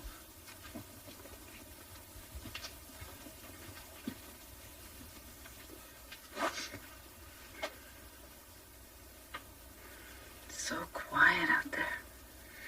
All that snow muffled the sound.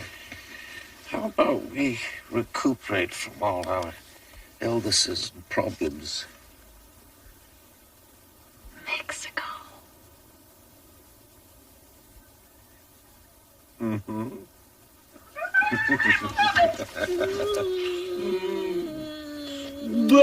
I can't breathe.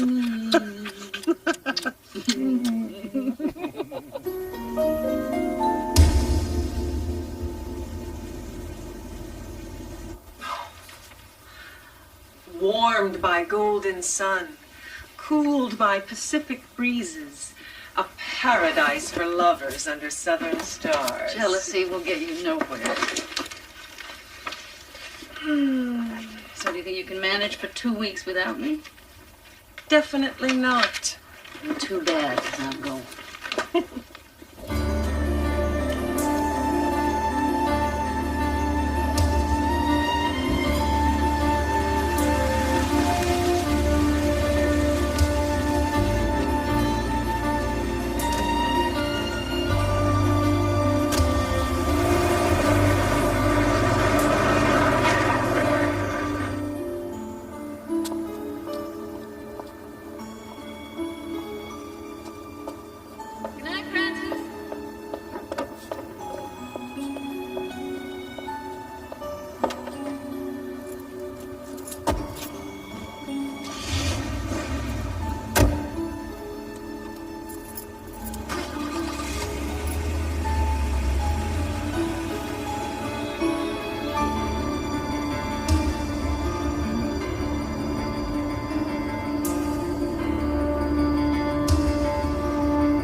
Mrs. Wilson's home.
Inspector Swayze coming. Too many people. Couldn't hear you. Everybody not directly involved. Would you please go back to your rooms?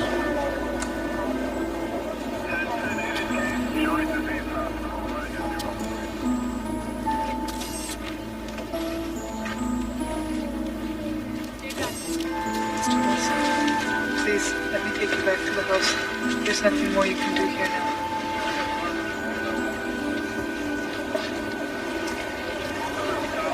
Airports? Airport, train station, bus depots, roadblocks and all the highway.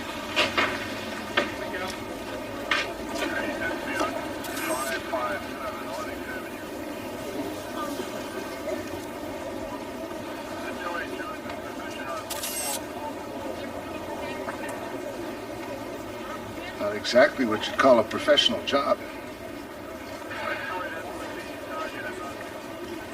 Mr. Dodson here says he saw a man leave the garage shortly after he heard a shot. I got a composite drone. This is Haas. Mr. Adams, this is Inspector Swayze, Head of Investigations. I knew there was something wrong about that car. I'll never be able to forgive myself if this could have been prevented. She saw a strange man in a car parked outside the house for several days before the murder.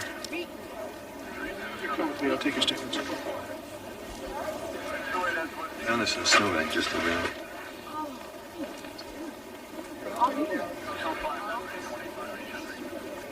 W.C. Thatcher. Call Moose Jaw. Tell him to check on Thatcher. Police were called to the scene at approximately 6:10 tonight, and they say that no suspects have been apprehended. This vicious slaying is a tragic end for Joanne Wilson, ex-wife of Colin Thatcher, the flamboyant millionaire rancher and the son of a former Liberal premier. Drew Patterson, CBC News, Regina. So that's why all the police cars are here.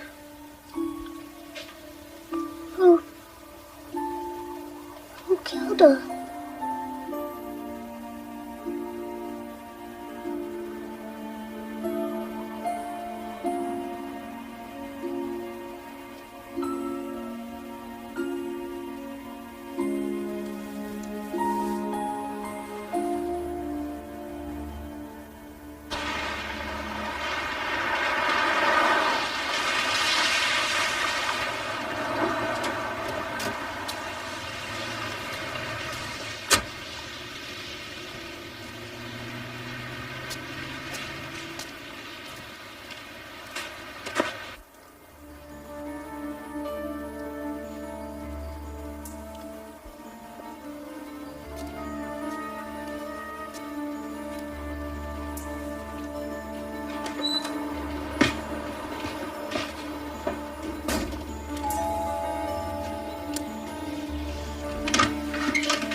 I'd like to see Stephanie. She's not here. Where is she? I think she's somewhere, perhaps in the neighborhood, but I do not know where. Mr. Wilson is not here. He'll be back soon, if you want to speak to him.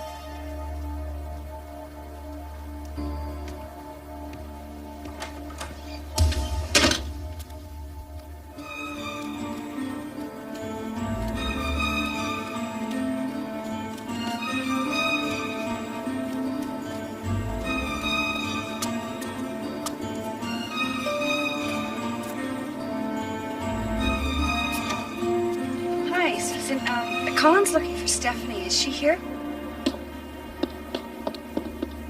I'm sorry, I can't let Stephanie go with anyone unless I speak with her stepfather first. Stephanie!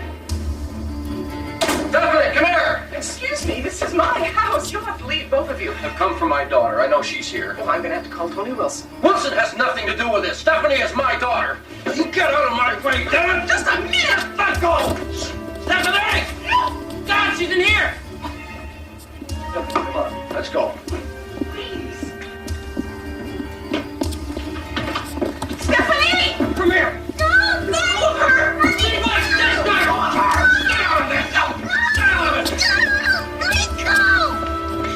Go!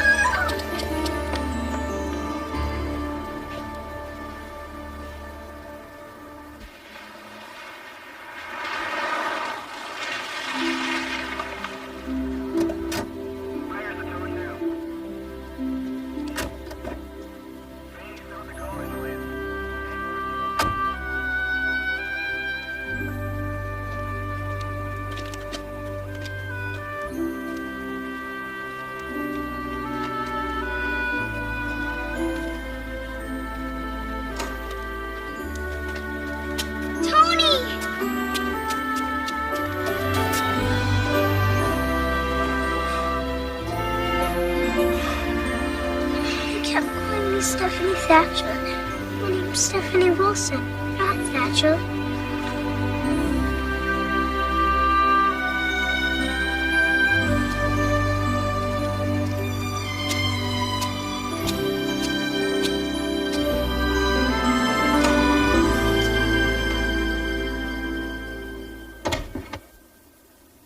But the souls of the righteous are in the hand of God, and no torment will ever touch them.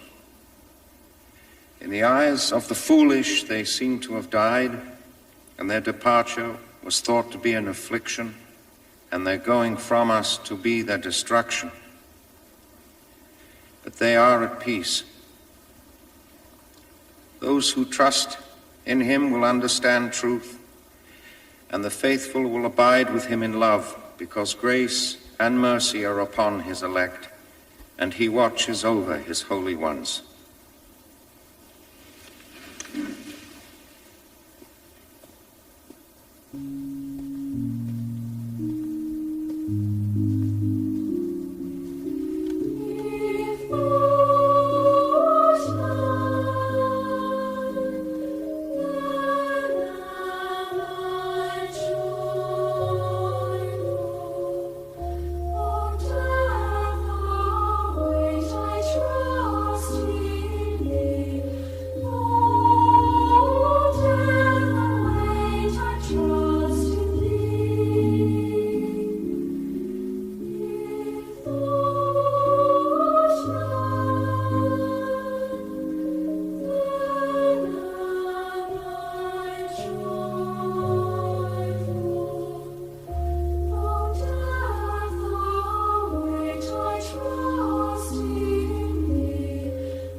Lynn, baby.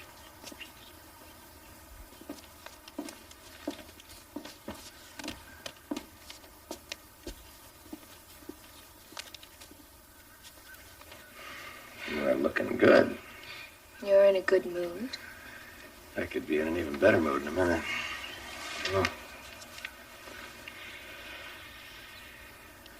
So, you finally did it, huh?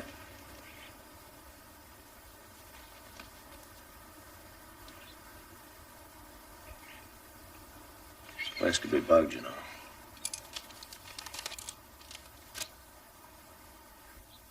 What do I have to do for another drink around here?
supposed to be looking.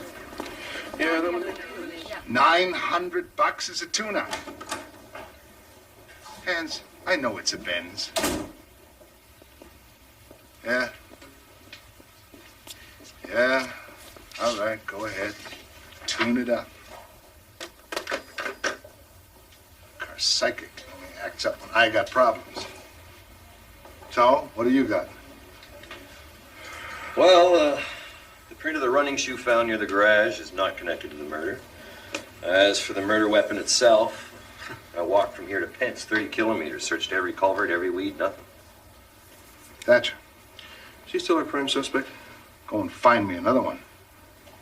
That look like Thatcher to you? The blue Oldsmobile the housekeeper saw checks out to Thatcher. It's a government car, but it wasn't moved the day of the murder. Okay. Listen, there's a sergeant with Moose Jaw Police. He saw Thatcher talking to a Gary Anderson the day before the murder. This guy's got a record, small stuff.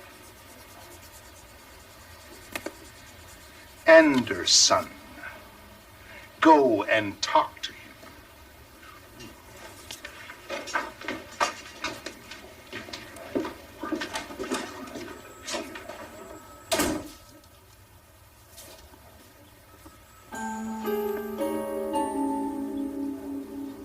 But Stephanie is my responsibility now. We're a family. She's all I have left from Joanne. Tony, Joanne's custody is no longer valid. It ceased to be with her death. The law always favors the natural father over the stepfather. I promised Joanne that I'd always take care of Stephanie. My God, Jerry, you know that she fought with everything she could to save those children from Thatcher. She gave her life for them. I know, Tony. The courts have already decided. I'm very sorry.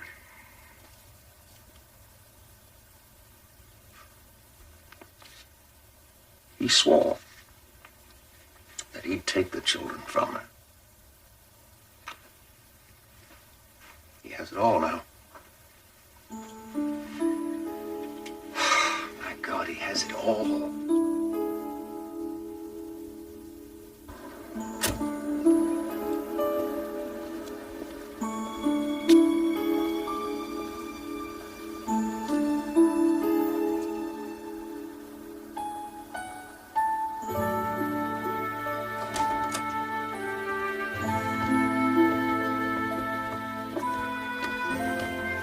You remember your mother. Remember how much she loved you. Don't you let anyone tell you she didn't, okay? Okay.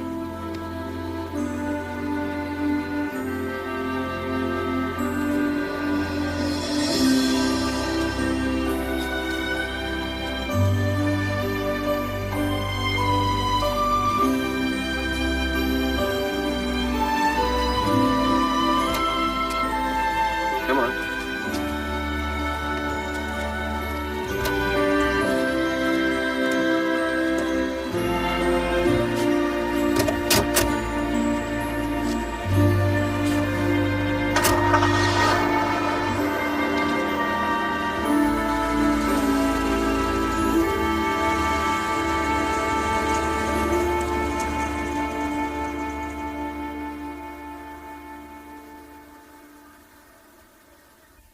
I met my friend Glenn Crockett after I'd been to the dentist. That would be 6 o'clock for, 20 minutes or so? And then after that I went to the Grand Hall. That's a hotel in Worcester for my supper.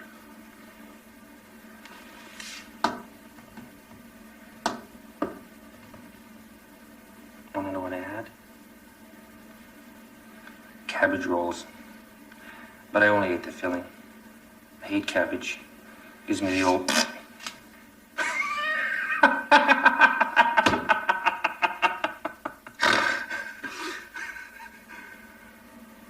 Ooh. Sorry about that.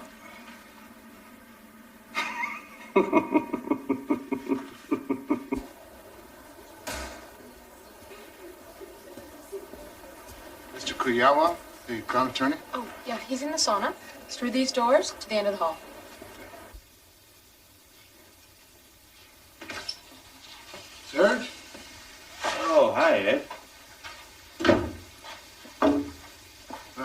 morning.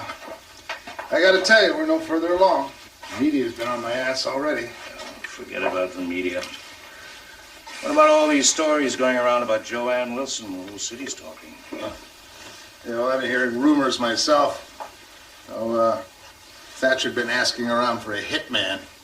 In the cabinet, even. Of course, nobody's talking about it, especially not in the legislature. You're still focusing on Thatcher. Well, he's the only one who fits. His visa receipt was found right there, right by the body. Could have been a plant. Well, it's possible, but not likely. I mean, whoever plants something usually puts it someplace where they're sure it's going to be found. This was just blowing around in the snow. It's a miracle we spotted it. What about this Gary Anderson? Got a perfect alibi. It's too perfect. The kind of alibi you'd want if you knew you were going to need one. Oh, listen to this. Thatcher owed Joanne Wilson a pile of money. The credit union was starting to foreclose on him. A lot of people have debts. Serge, have you seen the photographs of Joanne Wilson's corpse? Whoever did that to her hated her with a passion. With a passion. Whoever hated her that much pulled the trigger.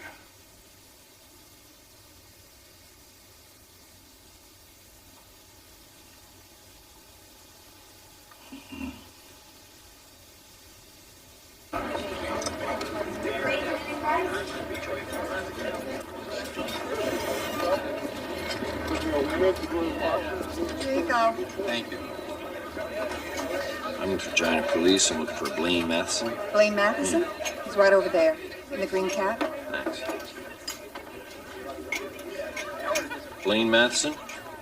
Yeah. Regina Police.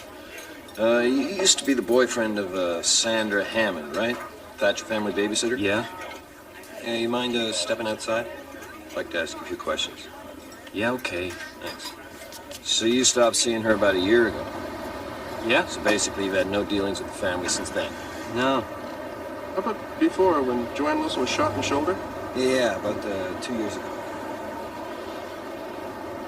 Oh, yeah, there was this one thing. Sandra told me not to go into the garage, so I did. And there was this orange Mustang with a high-powered rifle in it. And a rental agreement. Did you read it? Yeah. You remember the name? Yeah, Anderson. Gary Anderson. Okay, thanks a lot. Go finish your breakfast. All right. We may need a statement from you later. Sure.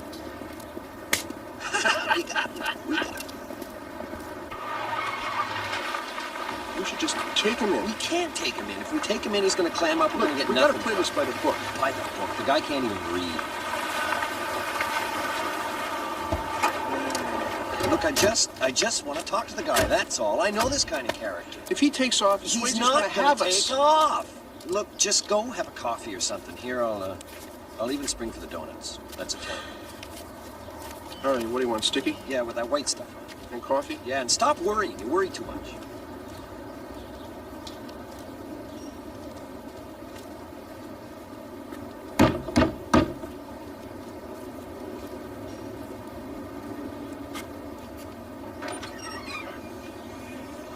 Hey, Gar.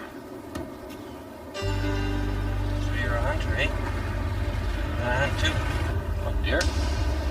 Oh, yeah, I really like deer. You ever go for any moose? Oh, yeah, moose. You? Oh, yeah, once in a while. Up at Wapaweka Lake there near Maymont.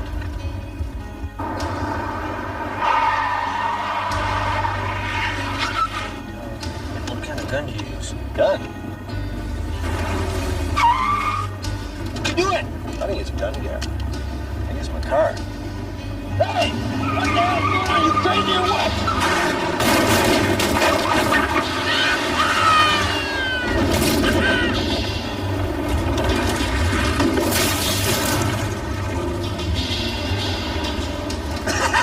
Jesus, stop this thing! Stop this thing! You see, Gary? I got you figured. You look at someone like Thatcher, right? You see someone who's got it all, huh? So you hero worship the guy, right? Looks like that hero's gone and made a fool out of you. Stop it! Oh, Jesus! Come on, stop this thing! What are you doing? Got you involved in all this dirty work, left you holding the bag. I think you've been taken, Gary.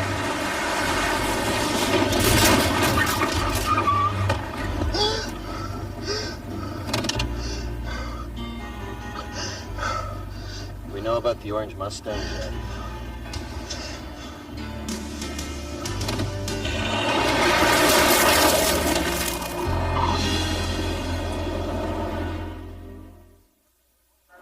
Here he comes.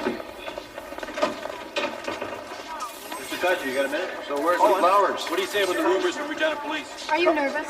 Colin, the rumor is that the Regina police want to arrest you for murder. Well, I'll tell you where these so-called rumors are coming from. You're the Regina police. They're a bunch of incompetents. They've got nothing. They've got no evidence. No sir. clues, no suspects. I mean, they are the laughing stock of the country. I mean, if they want to charge me with something, they can go ahead. I'm innocent. I got nothing to hide.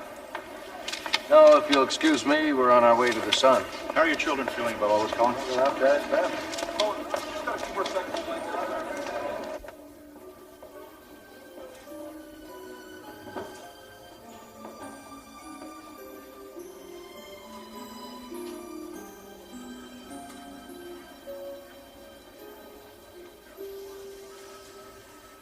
Serge, you seen this?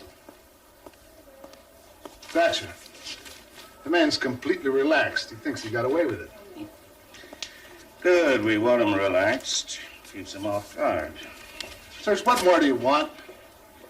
We got information from his ex-girlfriend about Thatcher buying a gun. We got bullets, the same kind as killed Joanne. Everything Anderson told us about what he burned in the barrel. The lab boys have examined the ash, and there's just about proof that the glass in there came from Thatcher's eyeglasses.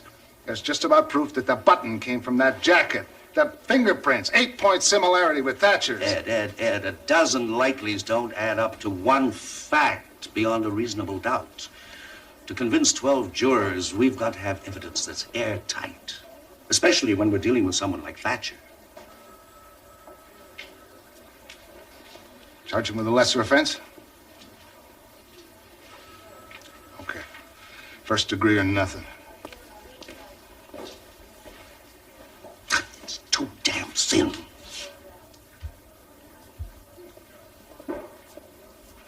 Serge? I have something in mind.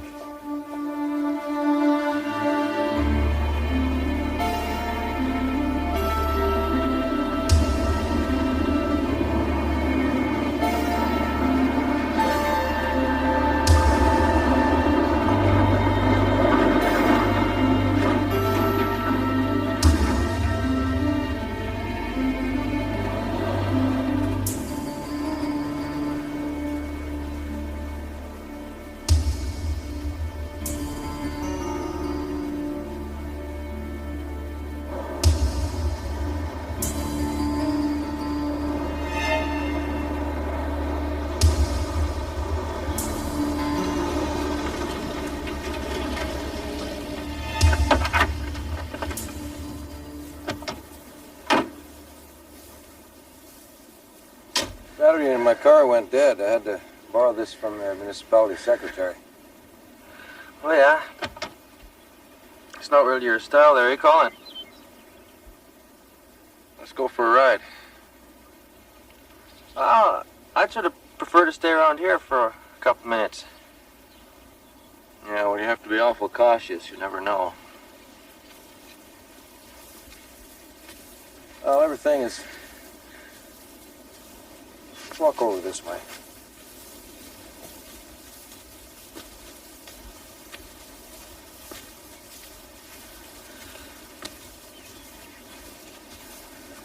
The land's getting pretty dry, eh?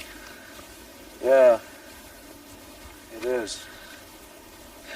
Particularly down at this end. It's where Evan Fowler used to dump his manure. Oh, yeah? You've been hassled? Yeah, well, the cops come the once and just asked me about the chef, the car. And that was about it. Other than that, nothing at all. How about you? Oh, just the once, the day after. But No question, there's been some attempts to put us together, and we should not be seen together. Okay. Well, I got rid of the stuff out of the car. Good.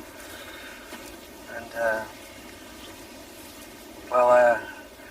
you kind of scared me there for a while because I didn't know what the hell you'd done with that gun, eh? Don't even talk like that. Sorry. Look, Colin, it's just, I searched the car, eh? And when I couldn't find it, I... Walk back this way. Yeah, okay, I'm sorry about that. Yeah, well, you know, I have always had a real fear of those parabolic mics that they have. You kind of scared me there for a while because I didn't know what the hell you'd done with that gun, eh? Don't even talk like that. I mean, don't even... Walk back this way. Yeah, okay, I'm sorry about that. Yeah, you know, I have always had a real fear of those It all parabolic fits? mics that they have. All of it.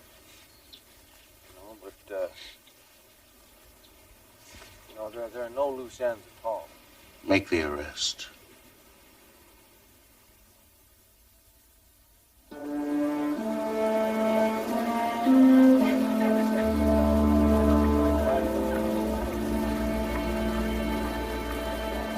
Behind me in the Saskatoon courtroom, the first-degree murder trial of Colin Thatcher is about to begin.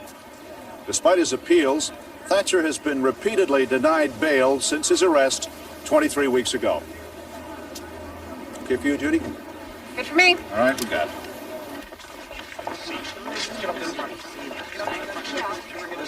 Order, all rise.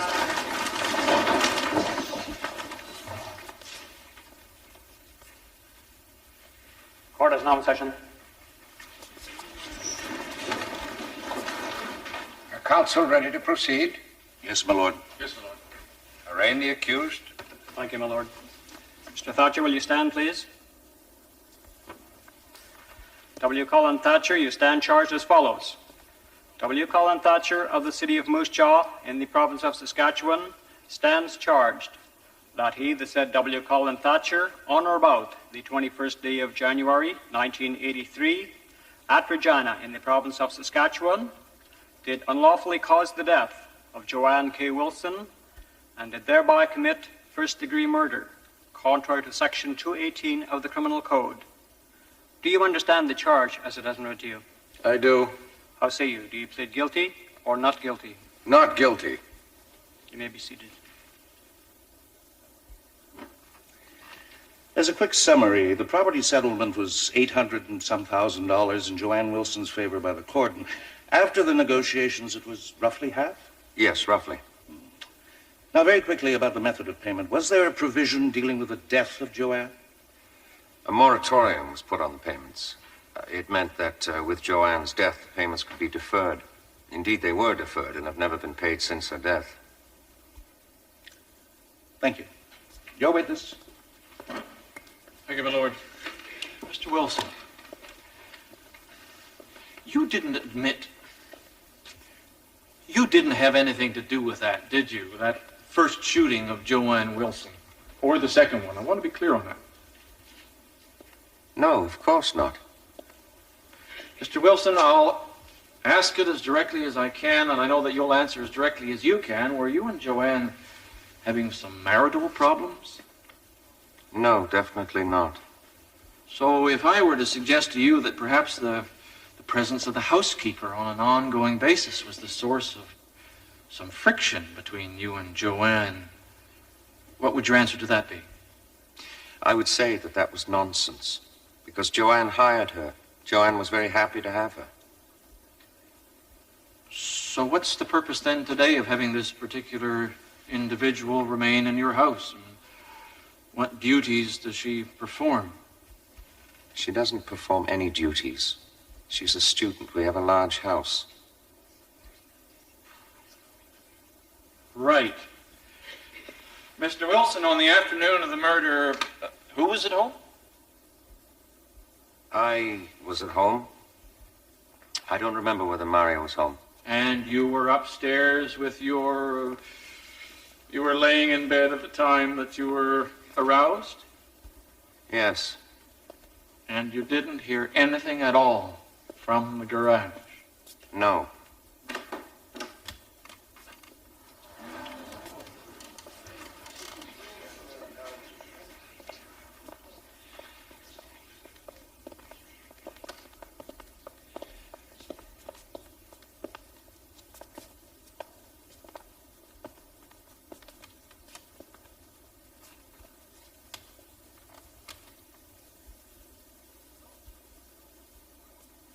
Mr. Wilson, you don't like Colin Thatcher at all, do you?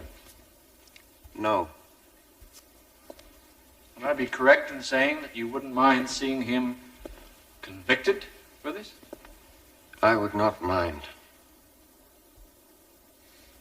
Well, from what he told me, he was going into Regina every night if he could to find an opportune time when Joanne would be available. Available? Available for what? If the circumstances were right for Joanne to be killed.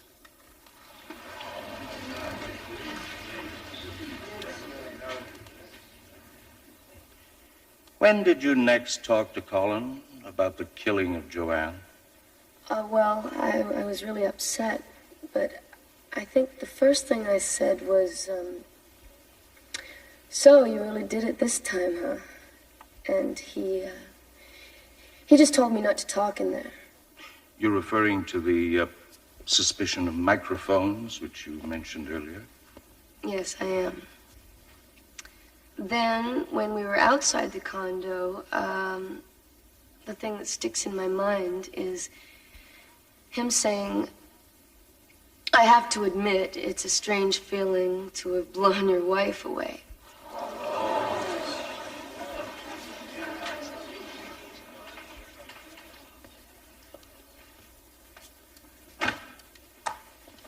Is this an act? An act? An act for the jury. No, You enjoy this process. not at all. Being here, enjoying the notoriety of being witness in a major murder trial. Sir, my life has been threatened twice by telephone. Well, that's very convenient. I'm getting the very distinct impression, Mrs. Mendel, that you'd like to paint a picture here today of Satan personified beside me, and you yourself beatified. Yet, in fact, when you knew what you said you knew, that Joanne Thatcher had been murdered by the accused, you didn't do anything. You didn't take steps to tell anybody. Perhaps this was a mistake on my part. Perhaps this whole little thing this morning is a flight of fancy on your part, witness. Little bit of imagination. Isn't the reason that you became bitter towards Colin Thatcher is that you, witness, as you viewed it, you wasted 2 years of your life on this man. And when you realized that he wasn't going to marry you, you got bitter, and I mean bitter. Yes, I was a little bitter at first. Afterwards, I wasn't. When I left him, I was just relieved. I suggest to you, witness, you have taken everything that Colin Thatcher did, said, made any reference to, and you've just twisted it a little bit to put a guilty look to it. I have no reason to do that. And when he came into the condominium and you said, well, you finally did it this time, huh? And he said, not to talk there, you took that to be an unequivocal, total, complete admission that he'd done the murder, didn't you? Yes, we had oblique conversations because of Colin's fear of wiretaps and microphones. Can you tell me this, witness? Have you ever given Colin Thatcher the benefit of one doubt? Have you ever done that? I sure have. I sure have. I have no further questions. My lord, one brief question in re-examination. Is it your opinion that the statement, "It is a strange feeling to have blown your wife away," is that oblique? I don't think so. No.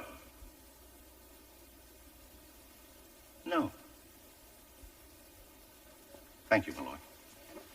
Mrs. Mendel, you are excused from further attendance until required. We will adjourn now until 10 o'clock tomorrow morning. Order.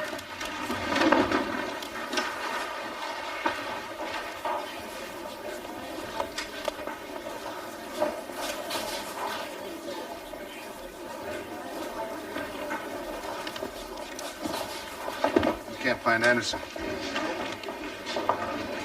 Can't find him.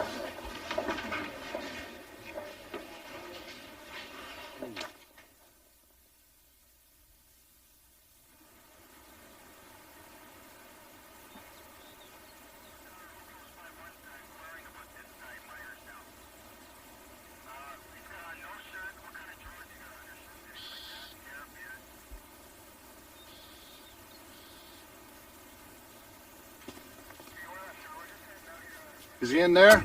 Yes, sir. You all set? Anytime.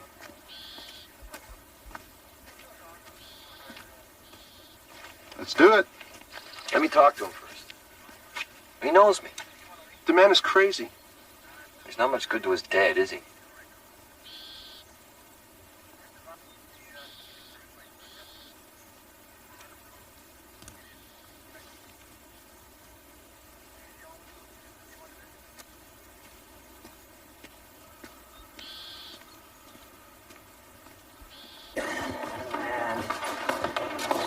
Man, you knew. See? You do anything for anyone, and you just get screwed.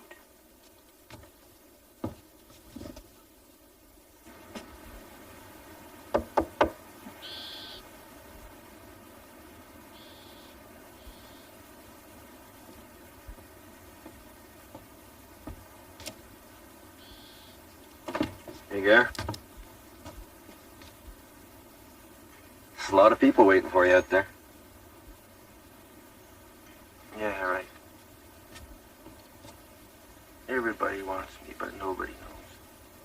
Come on, Gare, I know who you are. Nobody!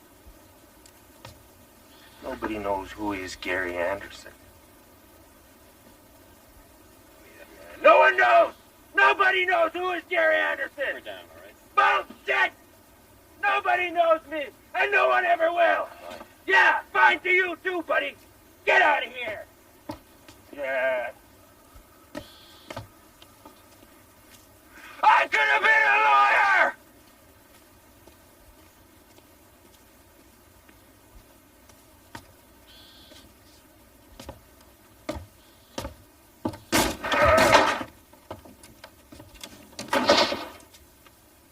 He lost a few shingles in the last storm.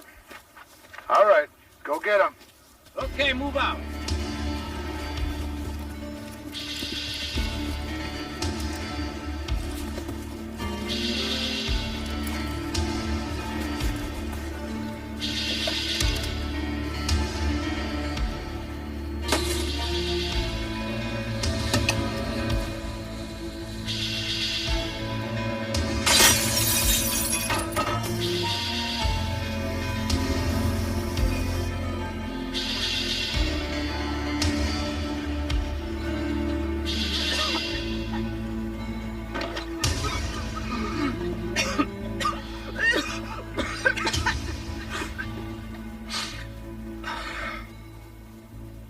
Hey, come on, guys, let's not overreact.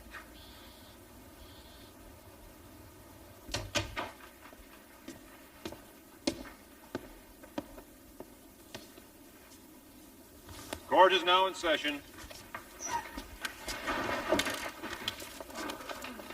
Next witness is Gary Anderson.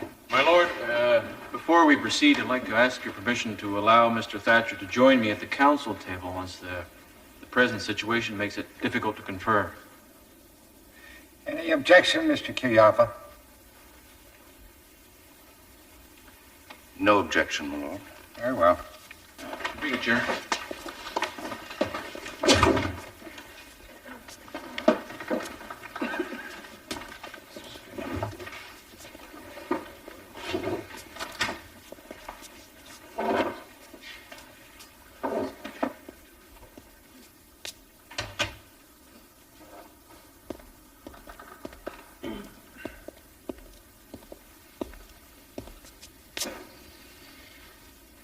was,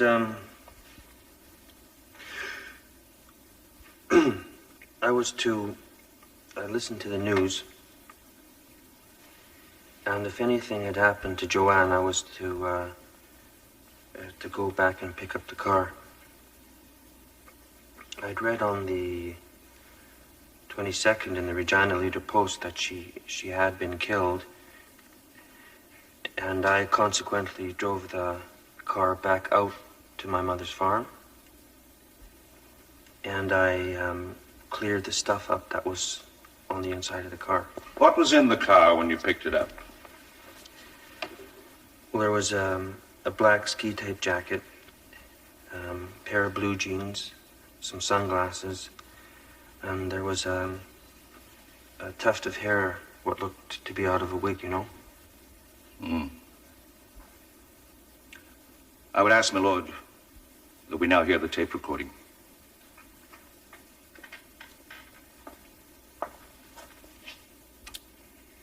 The land's awful dry, eh? Yeah, it is, particularly down at this end. This is where Evan Thally used to dump his manure.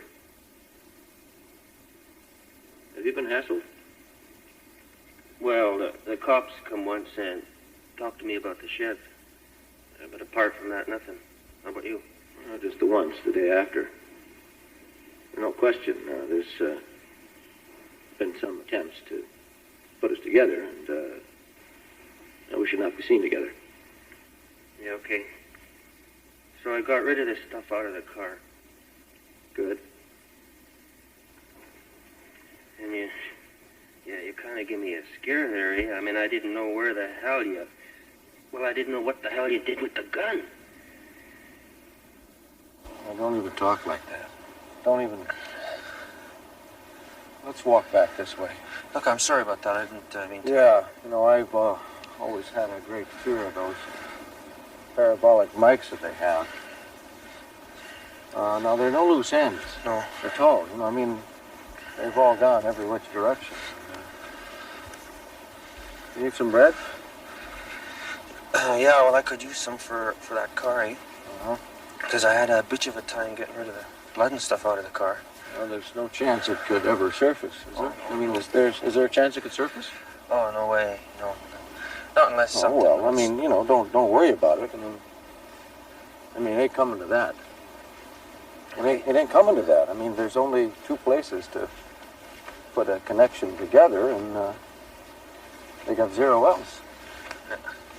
They got zero else. I mean, you know what there is to put together, and it ain't possible, and it ain't coming from me. You just always remember that if you were to say I said this or that, it's a crock of garbage. It's just always deny, deny, deny. Okay. Well, I was just lucky that night. I was at home with 3 people. 3 people, that's pretty solid. Yeah, but your people, I mean, would they crack? I mean, if they ever had to be witnesses? No, never. Okay. I mean, just remember, it's deny, deny, deny. Okay. So I'm glad it went down, eh? Yeah. Glad you got her. Okay. I mean, just remember, it's deny, deny, deny. Okay. So I'm glad it went down, eh? Yeah. Glad you got her.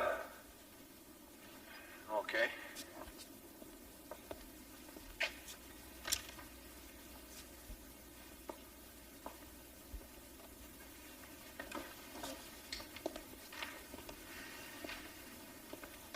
Good job, Mr. Anderson. It's very skillful. Now, at this point, you are starting out with one purpose in mind, and it isn't to check out the Karen landscape.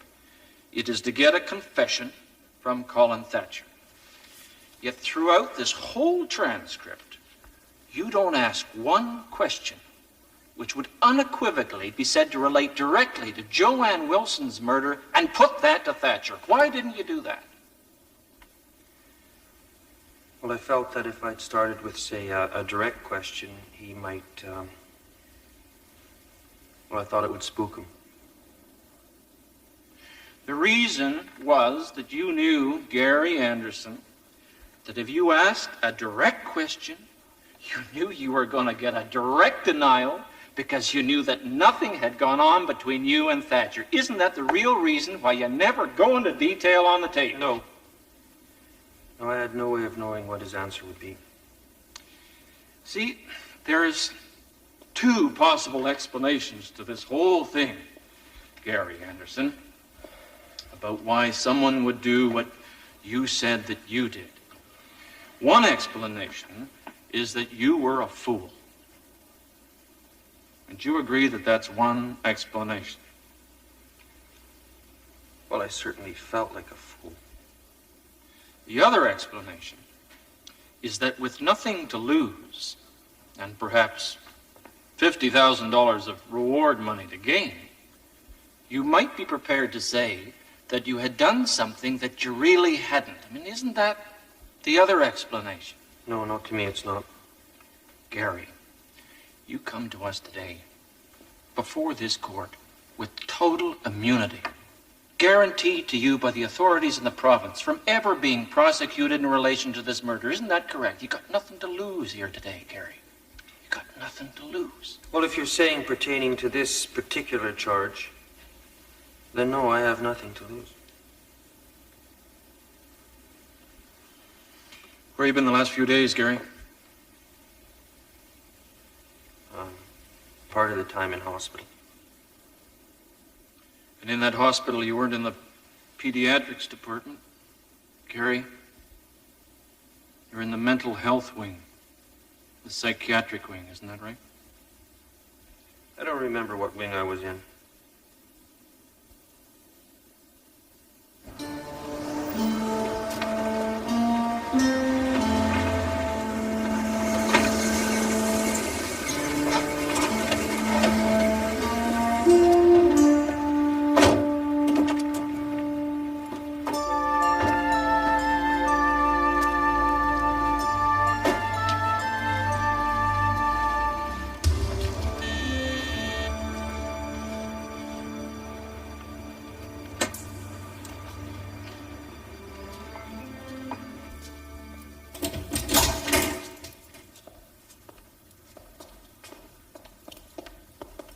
A lot of people voted for you, Mr. Thatcher.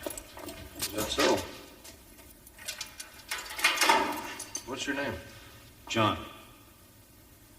John Lipsy. It's good to meet you, John.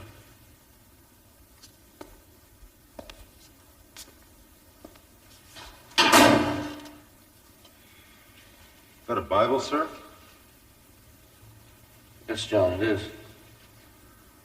Didn't know you were a religious man. That's the only thing that sustains me through this nightmare.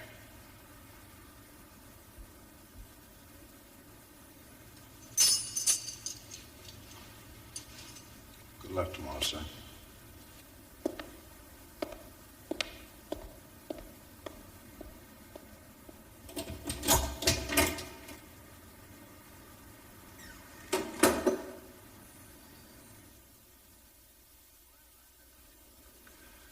Joanne and I had an excellent marriage for probably 16 and a half of our 17 years. Now, I'm not trying to convey the impression that I was the perfect husband, because I have the same frailties that everybody else does that's married. But if there was a time when I was an excellent husband, I believe it was the last 8 months of our marriage.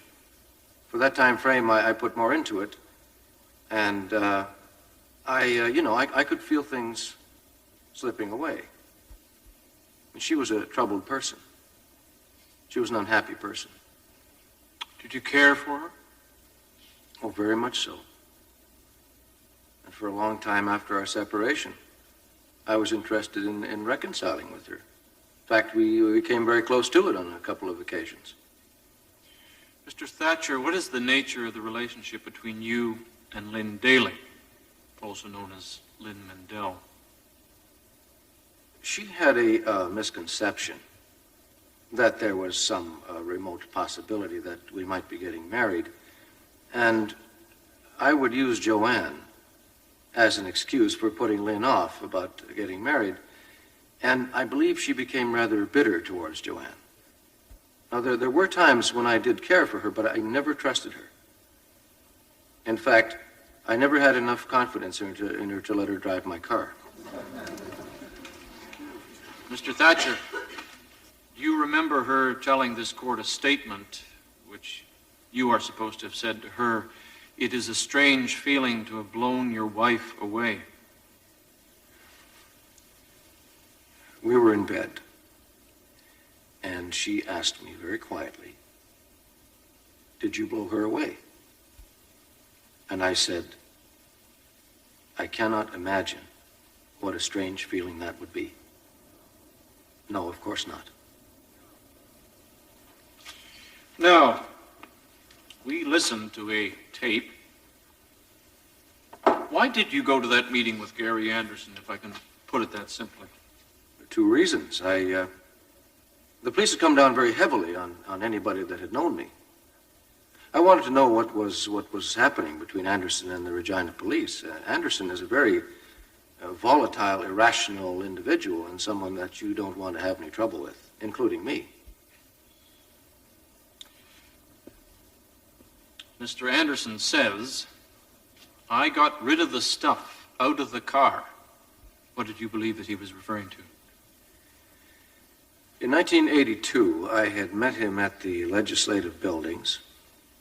I had sat in his car for a few moments, and I had left my topcoat, my scarf, and my gloves, and I believe he was referring to that. Anderson says, almost out of nowhere, "I had a time to clean the car out, getting blood and stuff off." What's being discussed in this exchange? Well, he had a grin on his face as he was saying it. And I think if there had been a camera there, the expression on my face would have conveyed everything. I did not find it funny. It's just always deny, deny, deny. What are you referring to there, Mr. Thatcher? When you've done nothing wrong, I see nothing wrong in denying it.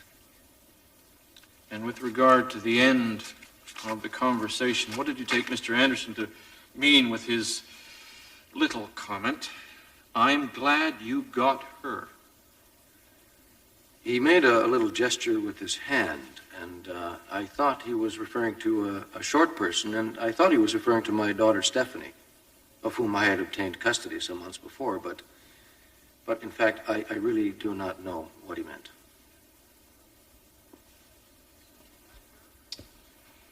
Mr. Thatcher, did you have anything whatever to do with that shooting on January the 21st, 1983? No. Did you do it yourself, Mr. Thatcher? No, I did not. Did you arrange for anyone in any way to have anything to do with it? No.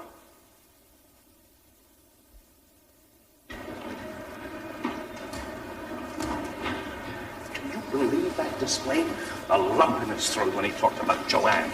And people believed him. Mr. Kujawa, what do you think about the trial so far? Not now. No, thank you.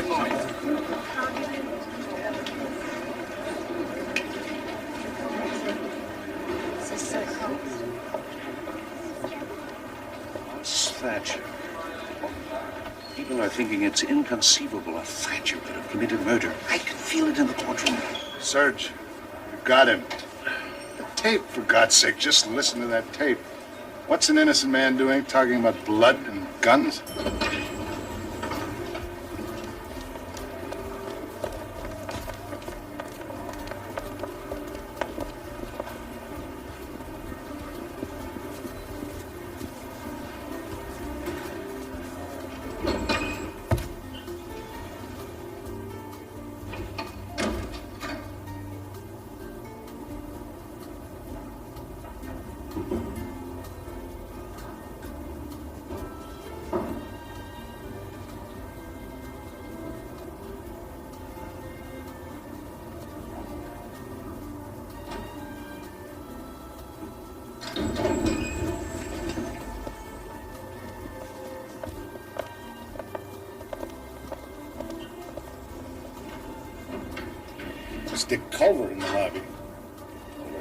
Thatcher's our political buddy. We never talked to him. We figured he'd give us the brush off like all the rest. Ed, the case is closed. We can't call back witnesses.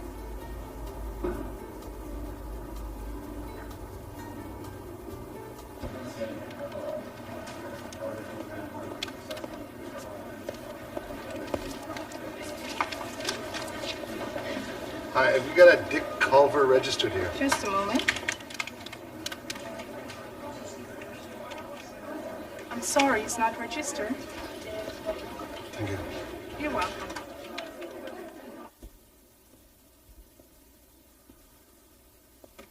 Mr. Thatcher, you gave us a great long story on how happy a marriage you had for some 16 and a half years, right? I had many frailties. I obviously failed as a husband. My marriage broke up. We've pulled a wonderful switch to humility this afternoon. I'm very pleased with that, sir. I'm glad you're pleased.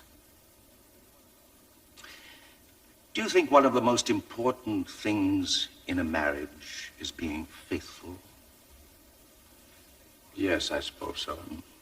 Then why, when you were trying this hard to make the marriage work, were you also doing one Janice Gardner at the same time? And you were cheating and laughing and boozing it up and making all kinds of smart-aleck jokes about how you were cheating on the old bag at home. That is your description. Give me yours. The breakdown of a marriage is a two-way street. Please answer the question. Did you convey to the jury the impression that you and Graham had taken along a couple of babes with you? I really didn't see the relevancy of it. You didn't see the relevance of you fooling around with these other women? I'm sorry you're not getting the answers you are looking for. You're not sorry at all, you're just evasive.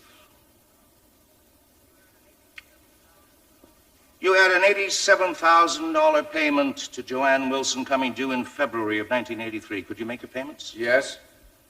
Then why did 3 or 4 banks and financial institutions sue you? Certainly we were having cash flow problems like everyone else is in agriculture. All right. And if Joanne died, everything would be set back a year. We had a moratorium arrangement, both ways.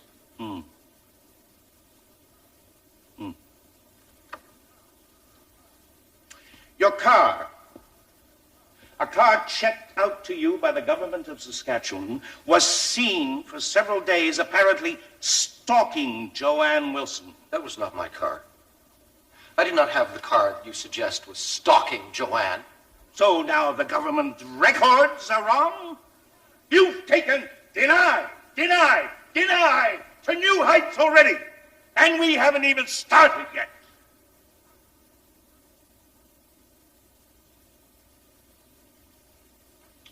All right. Let's get on to your witnesses, the ones who provided you with an alibi. All those witnesses came here, and they testified under the Perjury Act, not with immunity.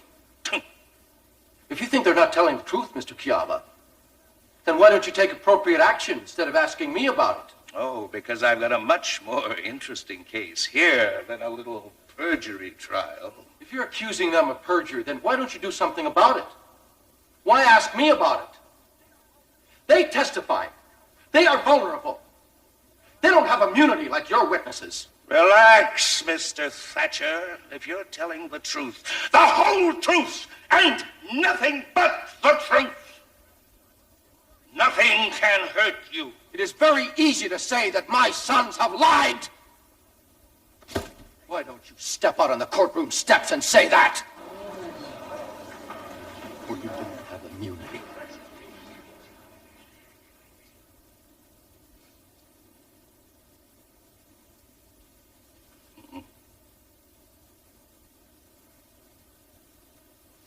I've come to the end of my cross-examination, and I'll ask one final simple question. Did your hate for Joanne Wilson lead you to kill her on that night? I did not kill her. And I did not hate her.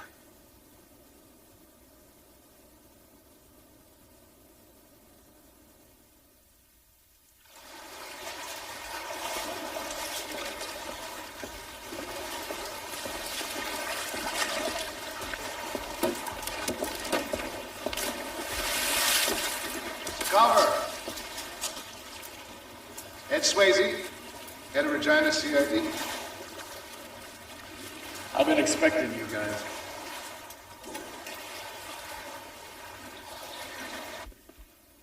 It was an act of God that brought the man here. And I now ask to reopen the Crown's case to call this one witness. Mr. Albright? My lord, there's potentially significant prejudice to mean defense. Mr. Culver's now called. And that's the only witness you propose to call? Yes, my lord. Very well. Thank you. Mr. Thatcher was a sitting member of the Liberal Party. I was the leader of the Conservative Party. I had convinced him, cajoled him into crossing the floor to become a Conservative. Subsequent to that time, we became friends. Would you recount your connection with this matter before the court? My wife and I had decided to go down to Arizona. I had said to Colin, would you like to join us? During the course of this entire time, I never heard Colin or the babysitter refer to Joanne as anything but the bitch. My wife and I became rather upset about this because the children were present. Colin asked to speak privately to me. He opened up by saying, I have only one solution for the bitch. I've got to hire somebody to kill her. Thank you. Would you answer my learned friend, please? Someone had occasion once to refer to you as a cheap drunk. Do you drink often? I have been known to drink too much, sometimes, but not often, no. Mr. Culver, I take it that you at no time ingest after an afternoon of drinks ever suggested to Mr. Thatcher, look, you've got three alternatives. You can hire a hitman, which isn't an alternative. You can settle, or you can let the lawyers and the courts bleed you dry. I certainly said to him, you can let the lawyers and the courts bleed you dry. But never at any time did I suggest a hitman. I take it that what you've been telling us this afternoon isn't a flight of imagination on your part. I am a great believer in friendship and loyalty. I don't have flights of imagination. I wish I did not have to be sitting in this chair.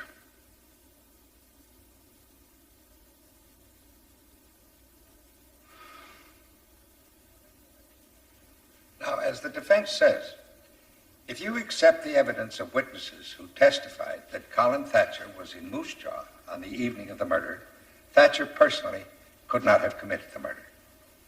Counsel for the defense has also told you that as the Crown has not produced any evidence that anyone other than Colin Thatcher killed Joanne Wilson, it is your duty to find him not guilty. With respect, I am unable to agree with this argument.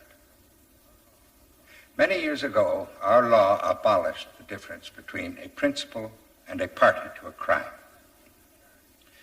Colin Thatcher is charged with committing the offense of murder. Therefore, even if you do not find that he did the act of murder himself, he is equally guilty if you find and are satisfied that he either aided or abetted another or others in its commission. Ladies and gentlemen of the jury, you will retire now, and we will await your verdict. Well, the way I look at it is, the longer the jury stays out, the better it is for Colin.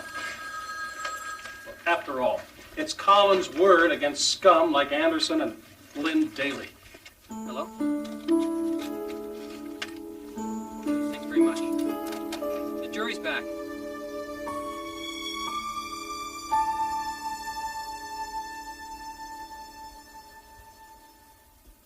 Ladies and gentlemen of the jury, have you agreed upon your verdict? We have. How say you? Do you find the accused guilty or not guilty on the charge of first-degree murder? We find the accused guilty. What did he say?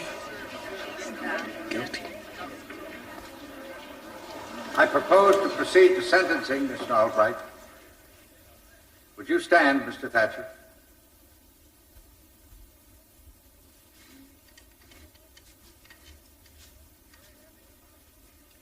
The jury having found you guilty of murder in the first degree, the sentence I must pronounce is mandatory.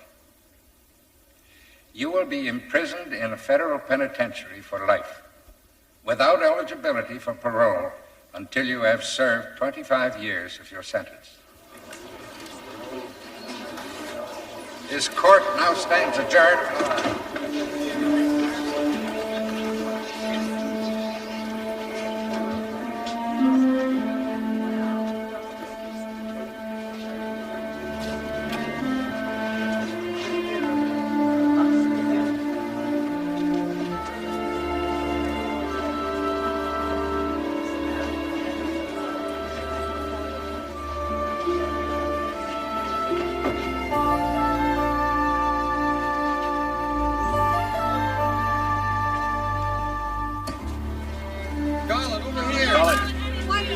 Tell me, how do you feel?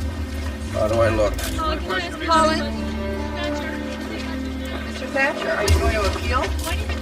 Doesn't matter now. I'm innocent. I did not do it. But it wasn't in the cards.